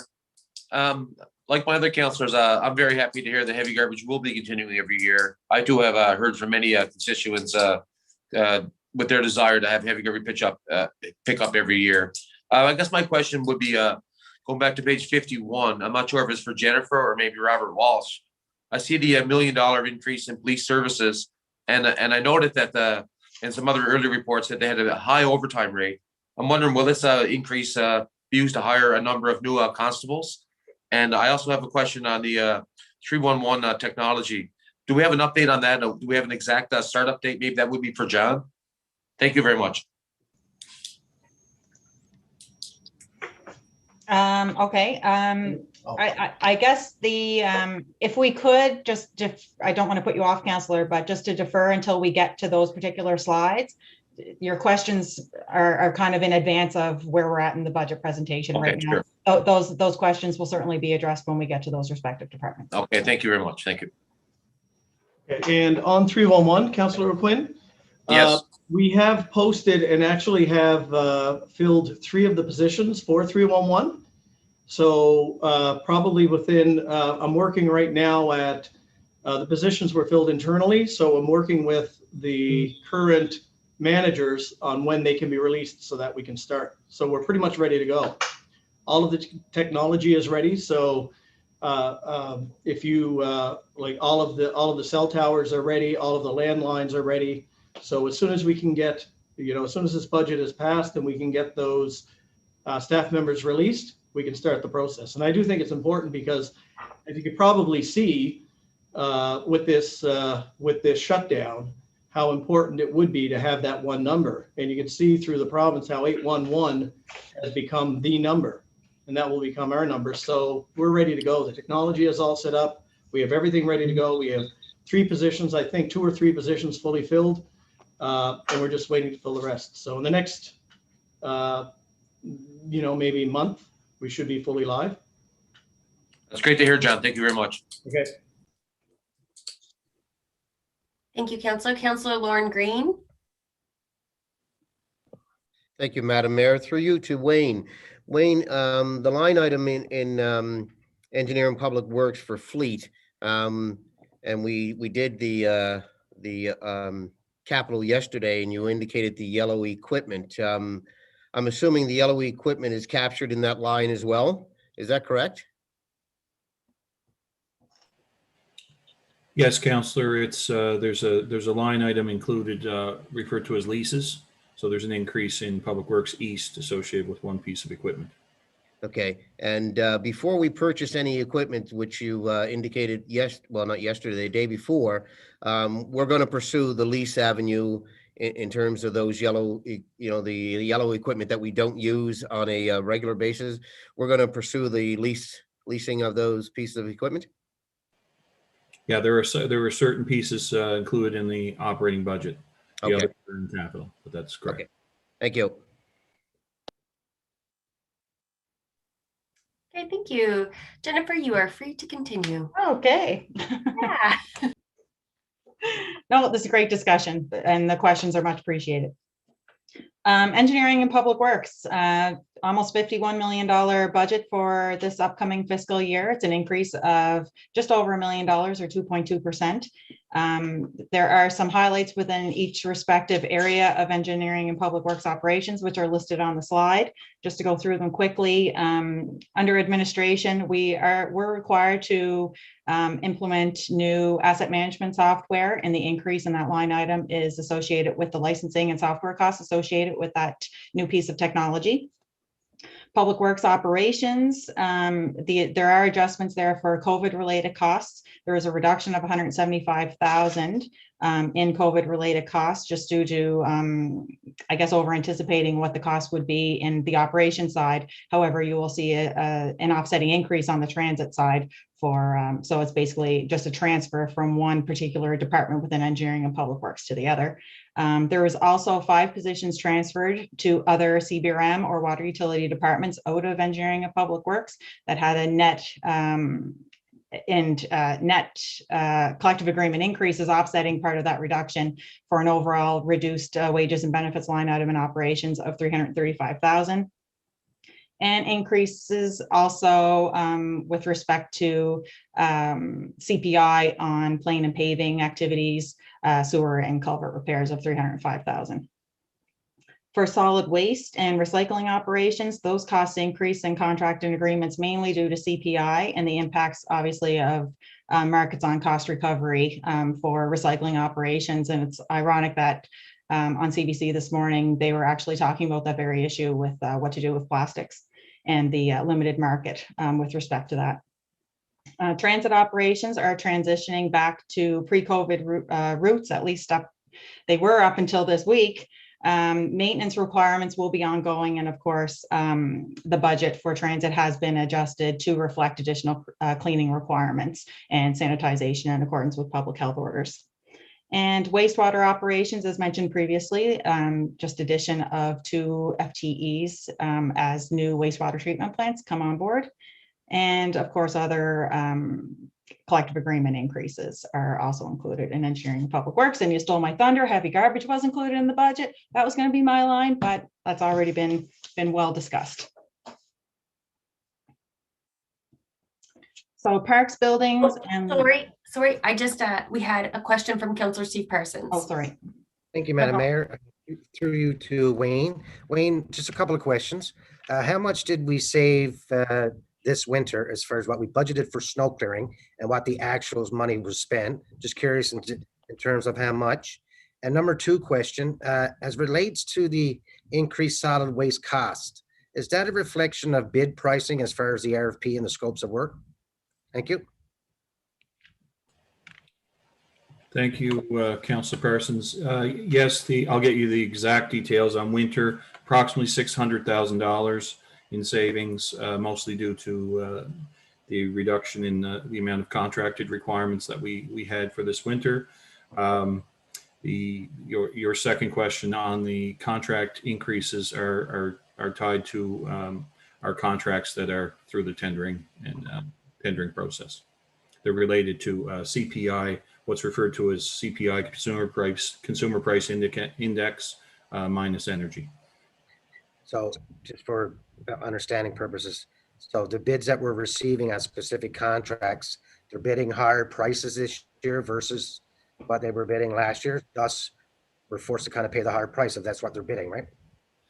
Yes, so some are a multi-year contract, some are associated with our tipping fees at Guysborough. There's a number of contracts and they each have respective CPI increases associated. If I could add to, we are seeing across the board increases in pricing from contracted services because as the commercial sector is incurring costs associated with PPE and sanitization for their workers, those costs are passed down to us through their contracts. Anything else to add? Oh, good to go. Okay, we can continue. Councillor Lauren Green, you had a question, but you don't need to be on the speakers list anymore. You're good? No, Councillor Parson actually asked it, and but if I could, Madam Mayor, since I do have the floor, Wayne, in regards to the solid waste increase, what was the increase to the contract with the Guysborough firm that is doing our waste collection? What was the amount of that 451,000? Do you know what that was? Yes, I do. So if you turn to page 93, all of the detail associated with the contracts and agreements are there. The tipping, the collection contracts, there's an increase associated with those. They're a 5-year contract, and then the tipping fees are included, about a $30,000 increase for this year under CPI. Tipping fees at Guysborough. Thank you.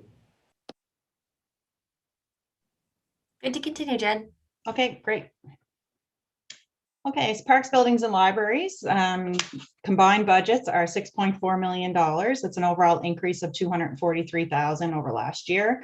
And the increase with respect to buildings and libraries and parks and grounds is mainly attributed again to normalization of activities to pre-COVID levels. So that represents about $50,000 of the increase. Regular increases in our collective agreements and mandatory employment-related cost increases of $55,000. Estimates and prices for contracted services that are exactly applicable to engineering and public works. Those increases could be attributed to whether it's CPI or COVID-related costs that are built into their pricing now. Library cost increases reflect negotiated lease agreements. That's $38,000. Increase in operating costs associated with the former Police East building. During the workshop, Director Murphy had mentioned that the former Police East building will be repurposed to suit the needs of our buildings folks and recreation. So some of the increase in cost of taking over that facility are partially offset by a reduction in both the police budget as well as recreation, as we do have heated storage costs built within the recreation budget that will no longer be required. So there's an partial offsetting reduction there. Also, there's a slight increase in the line item with respecting property taxes and any properties with commercial activity within our municipal buildings, specifically downstairs for the restaurant and the hair salon. Those were previously budgeted for and reflected in engineering and public works. Before, buildings operations used to fall under engineering and public works category, however, have since transitioned to its own separate department under Bill's leadership. And but the tax component of that operation was neglected to be transferred over. So that's just moving from engineering and public works over to buildings so that it's captured in the correct area.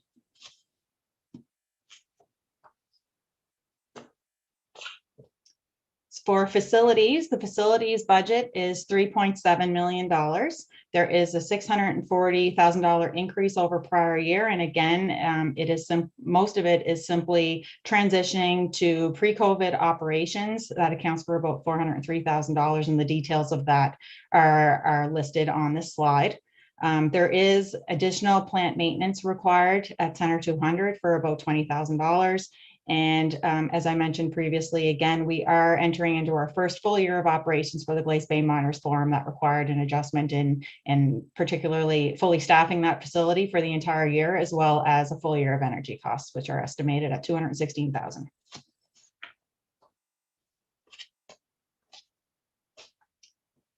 For recreation, recreation's budget is $2.75 million coming into this year. That's an overall increase of about $129,000. We are, as mentioned previously, just restoring previous budgets to reflect normalizing of recreation programming activities. There is a contractual increases in wages and benefits of approximately $10,000. And as just mentioned, the cancellation of the storage rentals, now that we will be storing that equipment in the new facility that Buildings has taken over in Glace Bay. I will note that the municipal grants program is included within the recreation budget. And it does remain, there's been no changes to that particular budget line item. It's remained intact. Even since before COVID. It's important that the municipality have funds to support community groups, both through the pandemic and to ensure that they will be able to maintain their facility and continue on in providing services to the community. Jennifer? Yep. If I might, I'd actually like to remove myself as the chair for a second and ask the deputy to chair. I have a question about the municipal grants, and I was wondering if I could ask that. So, Madam Deputy, are you good to take over chair for a moment? Oh. Is Erlene there?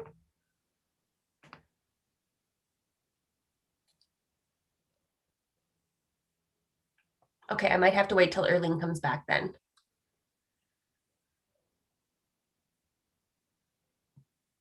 You can keep going, Jen. I'll do it later.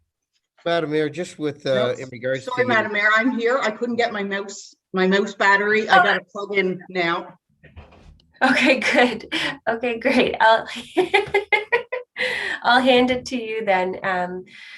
So in regards to the municipal grants, how much of that budget do we have allocated, or how much do we have allocated towards that budget line this year? Just for clarity. Let's see. I thought it was 900 and change, if I'm not mistaken. It is, it's around there. Let me do it. Here we go. Okay, the recreation budget is detailed on page 110 of the budget binder. And the municipal grants budget for events is $356,562. And for other, such as capital or anything that's not event related, would be $500,500. Great. And if we were to look at that line item and start to explore options, I know we've had studies and presentations regarding the creative sector and supporting those in the creative sector. If we were to allocate a certain percentage towards artists, folks that are doing work within that creative sector, what would be the process? Do we need a motion of council here, or would we talk about it later? What would be your advice in kind of looking at that sustainability fund really and allocating a certain amount for the creative sector? Well, I think it's certainly worth exploring, and would certainly require an issue paper from staff to fully explore. It would be interesting to see what other municipalities do for the creative sector, if they have certain budget earmarked specifically for that. We do support the creative sector on the event side in many ways and to a significant extent. For example, the ECMAs were supposed to be hosted in our municipality, had a budget earmarked of $150,000 to host that event, and we support other events that showcase the creative sector as well. As far as the committee goes, we follow council policy with respect to administering the municipal grants program. And if council did want that, the committee to switch gears or change direction with respect to that program, it would likely require a change in policy to do that. Okay, so perhaps what I could do then is for our next council meeting is to request that issue paper for council to kind of look into a policy change for the municipal grants program. I know I was just doing a little bit of research around what other municipalities do. And for example, St. John's, Newfoundland allocates $75,000 towards artists and creative folk within their municipality because they understand the return on investment is jobs. It's really huge economic spend. So I'll be sure that is added to our next municipal agenda then. I appreciate the guidance. Thank you. Thank you, Madam Mayor. I believe Councillor Gillespie, you were next in the queue. Yes, thank you very much, Deputy Mayor. Jennifer, can I ask you a question about the summer student budget of $90,000? Is that our contribution to the total, or is that the amount of money that we receive? That is simply the increase over last year's budget. Our summer student program, the net cost of the municipality is estimated at $320,000. Okay, so that's the net cost of the municipality. And is that in conjunction with the summer student program with the federal government? Yes. Yeah, okay, good. I'd like to ask an additional question, maybe as a follow-up to Mayor McDougall's request. It just seems over the last couple of weeks that we've been inundated with requests from different groups and organizations, and now an additional set of individuals in the arts and culture sector. If there's going to be a motion made at our next or for an issue paper, I think it would be important for us to detail quite a bit into what exactly we have done over the last number of years, year after year, for the arts and culture sector. As you indicated, Jennifer, the municipality participates in a lot of different projects here in the municipality, but not only projects themselves, but these events and these festivals and these concerts. And I would like to have a detailed list to be able to go by, because I've had messages, as probably other councillors have, that quote, "we do nothing for certain groups," and I would like to have that information on hand so that we would have a good idea of what that is. Great to be able to have some other municipalities in Nova Scotia as well as Atlantic Canada to find out what they do, but also, do they do what we do already? Do they have money set aside, as Mayor McDougall had indicated, St. John, New Brunswick, $75,000 for artists, but do they put in over $500,000 into festivals as well? It would be good to know where that is. One of the other things that I had indicated before was part of our other budget. There's a $80,000 goes into Destination Cape Breton. $100,000 every year goes to the Savoy Theatre. I think that definitely parts of the budget that we send to Destination Cape Breton is definitely going into culture and arts. And I would venture to say that all of the $100,000 that goes to the Savoy Theatre each year goes into arts and culture. So it'd be nice to have those lists, that amount of money, and then we can maybe take it from there. Just a point so that we have some clarity. Thank you. Yeah, if I could comment on that, Mayor, just briefly. Absolutely, we'll absolutely compile that list. Just for the record, all of our municipal grants over the last several years, I would say going back to 5 years, is in fact published on CBRM's website. We're now required to publish those, but we've always done that. And so that information is available for all of our municipal grants, but I'd be happy as part of, if council does approve that this issue paper and move forward at the next council meeting, I'd be happy to consolidate those and tell you exactly how this particular sector has been supported over the years. That's great. Thank you very much, Jennifer. And thank you, Mayor. Thank you. Okay, we have no one else on the speakers list, so we can continue. Okay, fabulous. Okay, police services. The police services budget is just shy of $26.9 million. That's an overall increase of $1.1 million or 4.2%. Wages and benefits with respect to collective agreement it represents $874,000 of that increase.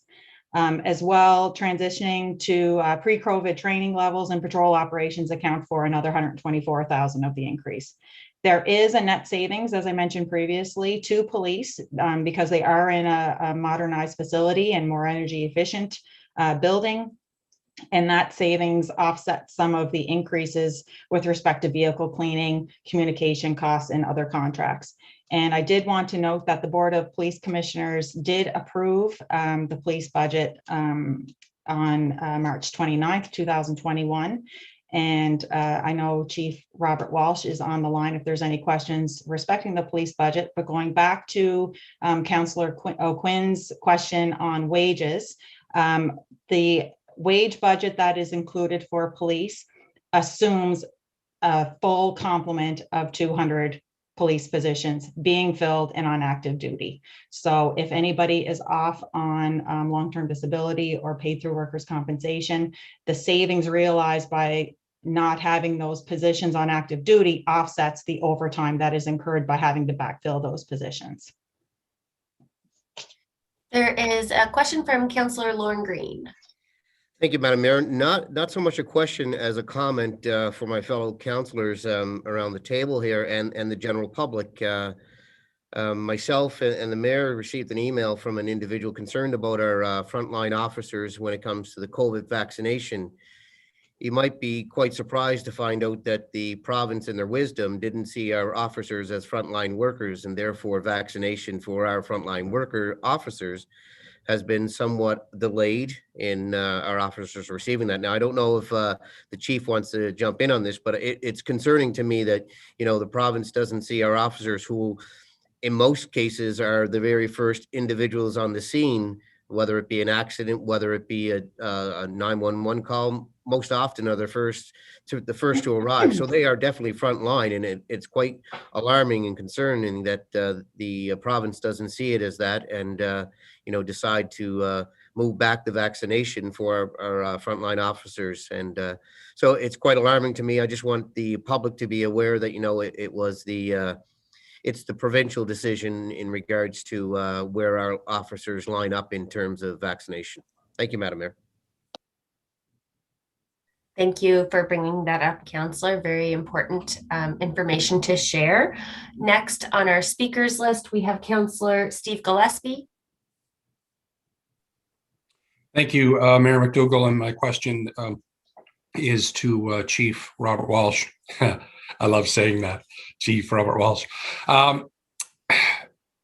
Chief Walsh, we see an overall increase of just over $1 million, but at 4.2%. When you add everything up, when it comes to the increased amount for, you know, cleaning for COVID, PPE, that kind of stuff, you take those out of the equation, it's really just an increase in our budget when it comes to the costs associated with wages and benefits. Is that correct? That's correct. What you're seeing in this present budget is really a return to pre-COVID levels, but essentially the only increase is in regard to wages, salaries, and benefits that were previously negotiated. All other operations, we have not sought an increase in our operational budget. We have found ways within budget to manage, especially during COVID, where I can tell you we've had upwards of $200,000 in costs related to enhanced cleaning and PPE and other mitigations that we had to put in place. Thank you. I would also echo Councillor Green's comments as well with regards to how the province viewed what we would consider frontline workers with our police departments. And I'm hoping that everything works out well. I know that the province has now lowered the age from 40 to 54 for the next vaccinations, which is great. And I'm glad to see that. When we talk about the overall budget of the police department, there's always those conversations that have been had in the past years with regards to the number of officers that are off and the amount of the cost associated with that. But in reality, the costs associated with officers that are off on short-term and long-term disability are covered under the insurance and not our wages. Can you elaborate or even clarify that, Chief? Yes, sure. Thank you for the question, Councillor. So the CVRPS has a total sworn complement of 200 officers, and we budget for all 200 positions, as Jennifer had said. When members are off on LTD or WCB, they are paid for, their salaries paid for by the insurance provider. So we use the budgeted money to pay for the salaries of any replacement officers. And we've made significant improvement over the past 3 years. I can tell you we've hired 29 constables, and most recently 7 in October and just another 10 this week, which we are just finalizing the last hiring process. So this has been a significant improvement in our staffing levels. It's going to help greatly over the summer, especially as we continue to work through this pandemic. So we're getting better all the time, and I attribute it greatly as well to the help of our HR department with an attendance manager and all the efforts that they've assisted us with the recruitment processes. Going forward, we also have the new wellness coordinator, which is hopefully going to help us implement many of the wellness study recommendations. Thank you, Chief. And if I may, I'd also just like to speak briefly to the comments of yourself and Councillor Green in relation to the vaccination rollout for police. So initially, the plan was that police would be considered first line, front line responders, much like EHS and medical staff, and they would get it in the first wave of vaccination. But in speaking with Dr. Strang through Nova Scotia Chiefs, he explained that there was, according to the epidemiology, not a lot of police officers becoming infected, largely because of our mitigations, our PPE, and our procedures. So when the vaccination was being rolled out initially, they had decided to delay that for police officers, but they've since changed their direction on that. And I can assure you that all frontline general duty members are getting the vaccination. They have set aside doses for all general duty members in the province from all departments. And that rollout has started within the CBRPS, and that is in addition to the rollout by age. So in other words, if an officer is currently over age 55, they can get it through the traditional mechanism that's available to anybody else in the public. But we do have a process in place now where our members are being prioritized. And so that was greatly appreciated, the change of direction there by Dr. Strang. That's great. Good to know. Thank you so much. You're welcome. Okay, great. Next, Councillor James Edwards. Thank you, Madam Mayor. And my question has already been answered by the chief, but I was going to ask about the complement of police officers. Now, I know that there was a hiring process on, and the chief alluded to that in his comments there. I'm just wondering if you wouldn't mind elaborating, Chief, on what's remaining. How many more do we have to go? We're getting better all the time. As I said initially, about 3 years ago, we were around 43 members that were off between short-term illness, WCB, LTD. Having said that, we have hired several over the past few years, as I said, and now with this most recent hiring, I estimate that we are somewhere in the vicinity of about 15, 18 members. The number changes daily because as people retire, they also have to be replaced. And we also, I'm pleased to say, are seeing some members returning to active duty. So again, it's a number that's always in fluctuation, but given the size of our organization, you're likely always going to have 10 to 12 members that are off, just due to the nature of our workplace and the age of our police service. It's a very physical profession, and we are prone to sprains and other related injuries, backs and knees. Thank you, Chief. You're welcome. Thank you for the question. Thank you. Counselor, next, Counselor Lauren Green. Thank you, Madam Mayor. Through you to the chief. It's good to hear that news in regards to the provinces look at the vaccine as well. I'm wondering, Chief, if we have a targeted date where all of our frontline officers will be vaccinated, if the province has indicated that they have a targeted date, because I know they're doing things by age now, and I'm just wondering if they've given you a targeted date that they anticipate we would have our officers all vaccinated. Again, great question. Thank you, Councillor. No, there's no set fixed date.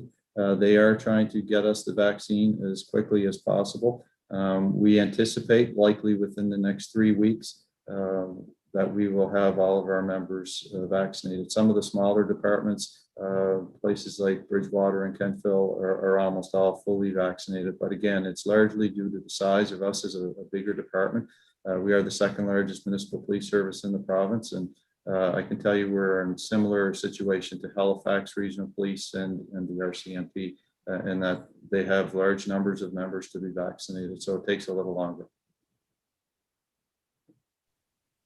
Okay, thank you. We can continue. And just to let folks know, we will be breaking for lunch relatively soon. So anybody who is on a speaker's list, I will just continue that after the lunch hour, but we will keep going right up until 12 o'clock. Okay, great. Moving on to conditional transfers and fiscal. This is a significant component of our overall operating budget, $21 million almost for conditional transfers, and almost $12 million for debt related or financing costs. Again, as mentioned previously, the transfer amounts under conditional transfers are formula based.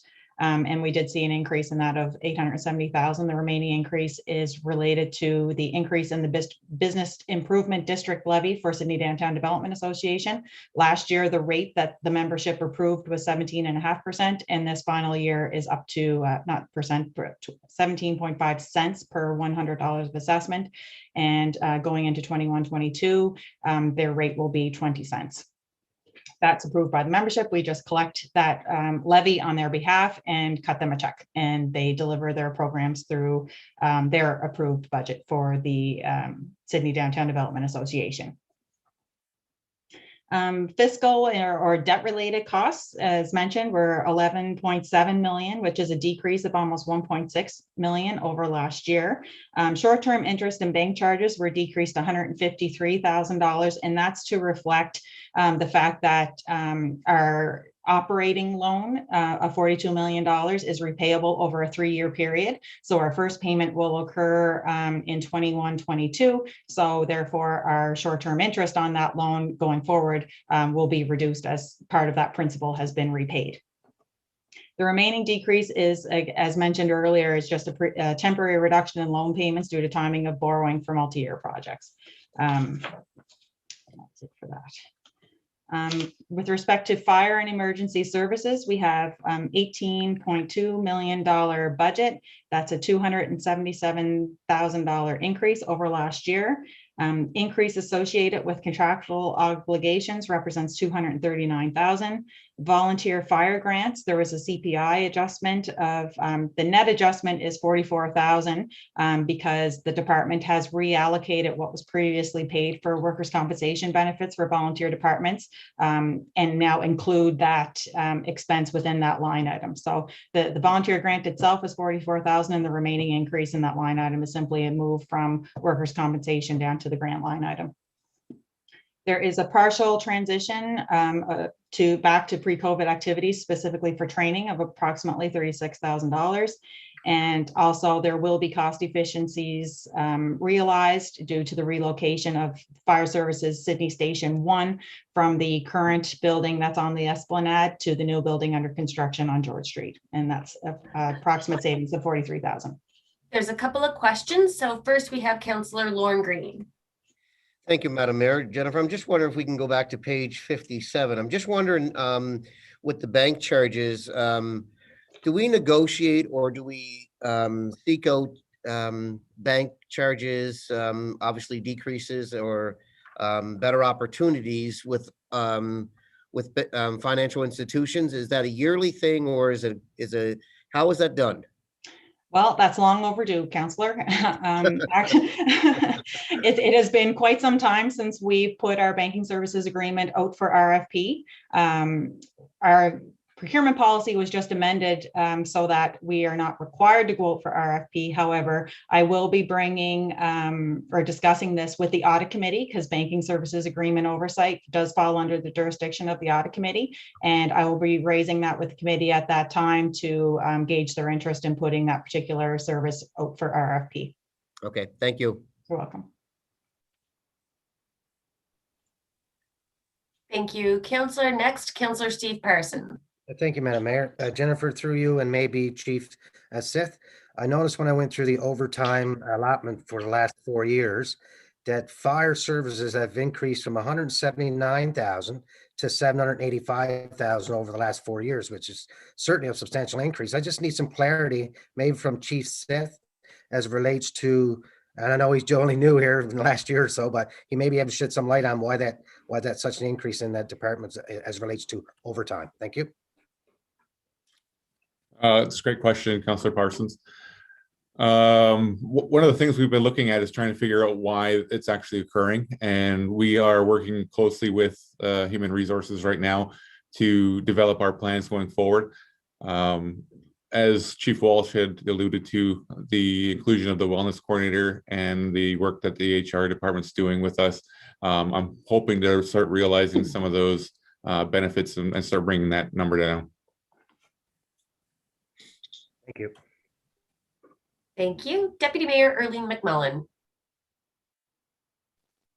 Thank you, Madam Mayor. And I'm not sure if this is the place for the question, so I'm just asking here. When it comes to fire and emergency services, there was some discussion and an ask for special services monies, and I'm not sure if that would have been part of capital, if it's reflected here in operations, or if we're going to be talking about, fire service a little more in depth later. So I'm just wondering, when's the best time to ask about that? Is it now? Is it later?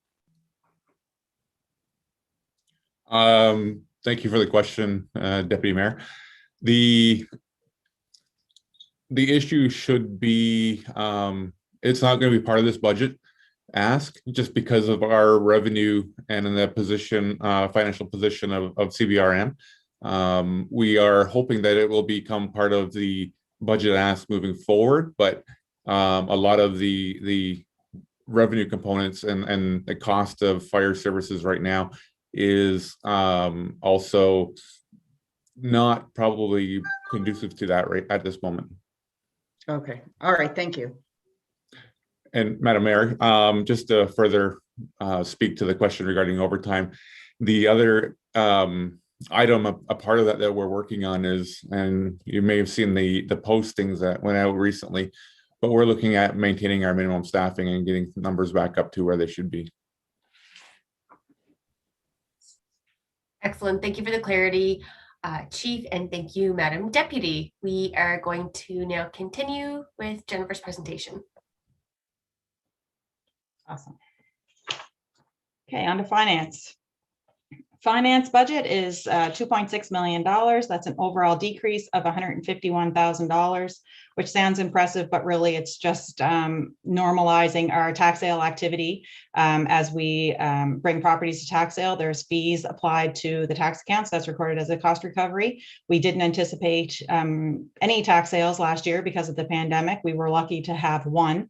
So moving forward, we assume that tax sale activities will return back to normal. So so a lot of the that cost recovery line item is reinstated to where it was previously. In addition, there is it reflects updated fees for service of $47,000. Wages and benefits are showing a decrease, a net decrease of $29,000, and that's net of contractual increases. And that is as a result of a transfer of our switchboard operator position is now going to fall under the 311 comm center. So that is just a lateral move from a position in finance over to 311. Also, there's some other small adjustments to other line items. Postage, for example, we pay for the postage for the entire building under finance. There's those rates increased regularly, and also our collection activities will be increasing now that we are beyond halting some of those activities because of the pandemic last year. So that reflects an increase of 11,000. And then we further reduced travel because we now have confirmation that many of the conferences and training opportunities that staff undergo, whether it's for procurement or tax collection or otherwise, are all going to be in a virtual format for this year. So we did make a further reduction to travel of $6,000. And technology and communications, the total budget is $3.7 million. That's for 311, that's an increase. 311-911, the budget is $2.3 million. That's an overall budget increase of $488,000. And most of that is reallocations or lateral moves of staffing from engineering and public works and finance over to the 911 communications budget. It also reflects reinstatement of training costs to pre-COVID levels, and also adjust based on activities of a further increase of $6,000 because of the movement within the comm center requiring additional training. Also, costs associated with 311 operations require additional spacing requirements within the facility. So there is an increase in occupancy costs with respect to expanding that square footage of 23,000, but that is partially offset by reductions in space that's no longer required by fire services, therefore reducing costs in that department. And there is an additional $6,000 allocated for enhanced cleaning because at the 911 comm center, it is shared workspaces. So for sanitization purposes, it's required that those spaces are cleaned and sanitized on a regular basis. Technology represents $1.375 million of the operating budget. It's only a small increase of $6,200. Contractual increases and transition to pre-COVID activities largely offset by reductions in anticipated costs for leases and licenses based on current year forecasts and historic trends. Thanks, Jen. There is a question from Councillor Steve Parsons. Thank you, Madam Mayor. Through you to Jennifer. Jennifer, I'll just want to go back to cost recovery and tax sales and that sort of thing. Is there a plan as far as some dollars put aside for some of these older schools that we've inherited from the school board? And is there a plan whether it's we're going to tear them down or we're going to put them up for sale, or are they worth to put up for sale? Because some of them, of course, are full of mold. And I just want to understand what kind of a plan going forward is there in relation to those old buildings. Thank you. I would ask Director Murphy to speak to that, as those buildings would fall under his jurisdiction. Not sure if Bill's on the line. Yep, thank you, Jennifer. Thank you for the question, Councilor Parsons. From the standpoint of, for the most part, we're typically aggressive with any of these buildings that have really renewable value. The challenge is, of course, is the age and the conditions of the buildings when we receive them, and really some of the locations. For example, there are a couple on the perimeter of the municipality that we've held for a long time and primarily have identified them for requirement of demolition, but really haven't had the resource base from the municipality to advance those kinds of demolitions. So we are working aggressively at trying to sell as many as we can. And those ones that will obviously be in the situation of mold and those kinds of threats would be targeted for demolition based upon available funds. Thank you, Bill. And just a follow-up question, Madam Mayor, if I may. In terms of the land that these buildings sit on, I'm sure they have value. I'm just curious, and we've done a lottery of inventory of what buildings we have, list the buildings themselves if we plan to demolition. What would the value of all this property be worth? Be curious to find out. Thank you. Because it could be for sale someday. Yeah, for the most part, we would have there is an aggressive program of dealing with surplus property from the municipality through the legal department. Certainly, we get constant requests on properties that are available for sale. These properties would be included in that, but the deterrent is more the conditions of the buildings that are on those. So in some cases, in limited cases, we have had commitments that these properties, when not are used for schools, revert back to those who donated them for the school in the first place. And that has become an additional complication when we research titles for these properties when we go to dispose of them. Thank you for the information. Going through this for the first time, of course, getting appreciation of how this ship works. There's a lot involved, and I appreciate you taking the time to tell me about it. Thank you. Thanks for the question. So I think that brings us to the end of our expenditures by department in terms of technology and communications. Did you have anything to add to that slide, Jen? Nope, that's it. Great. So we will be taking a break for lunch now and resuming with expenditures by department municipal clerk. Thank you all for your questions this morning. Yeah, good. Councilor Parsons, I just want to note, like, good to identify school properties. That is something that is downloaded onto the municipality in terms of what happens with those buildings. And it's an incredible amount of time by our staff to deal with them, to maintain them, to sell them. So something, again, the provincial level can look to in terms of costing taxpayers more money through us. So for now, we will break for lunch and we will resume at 1 o'clock. Thank you.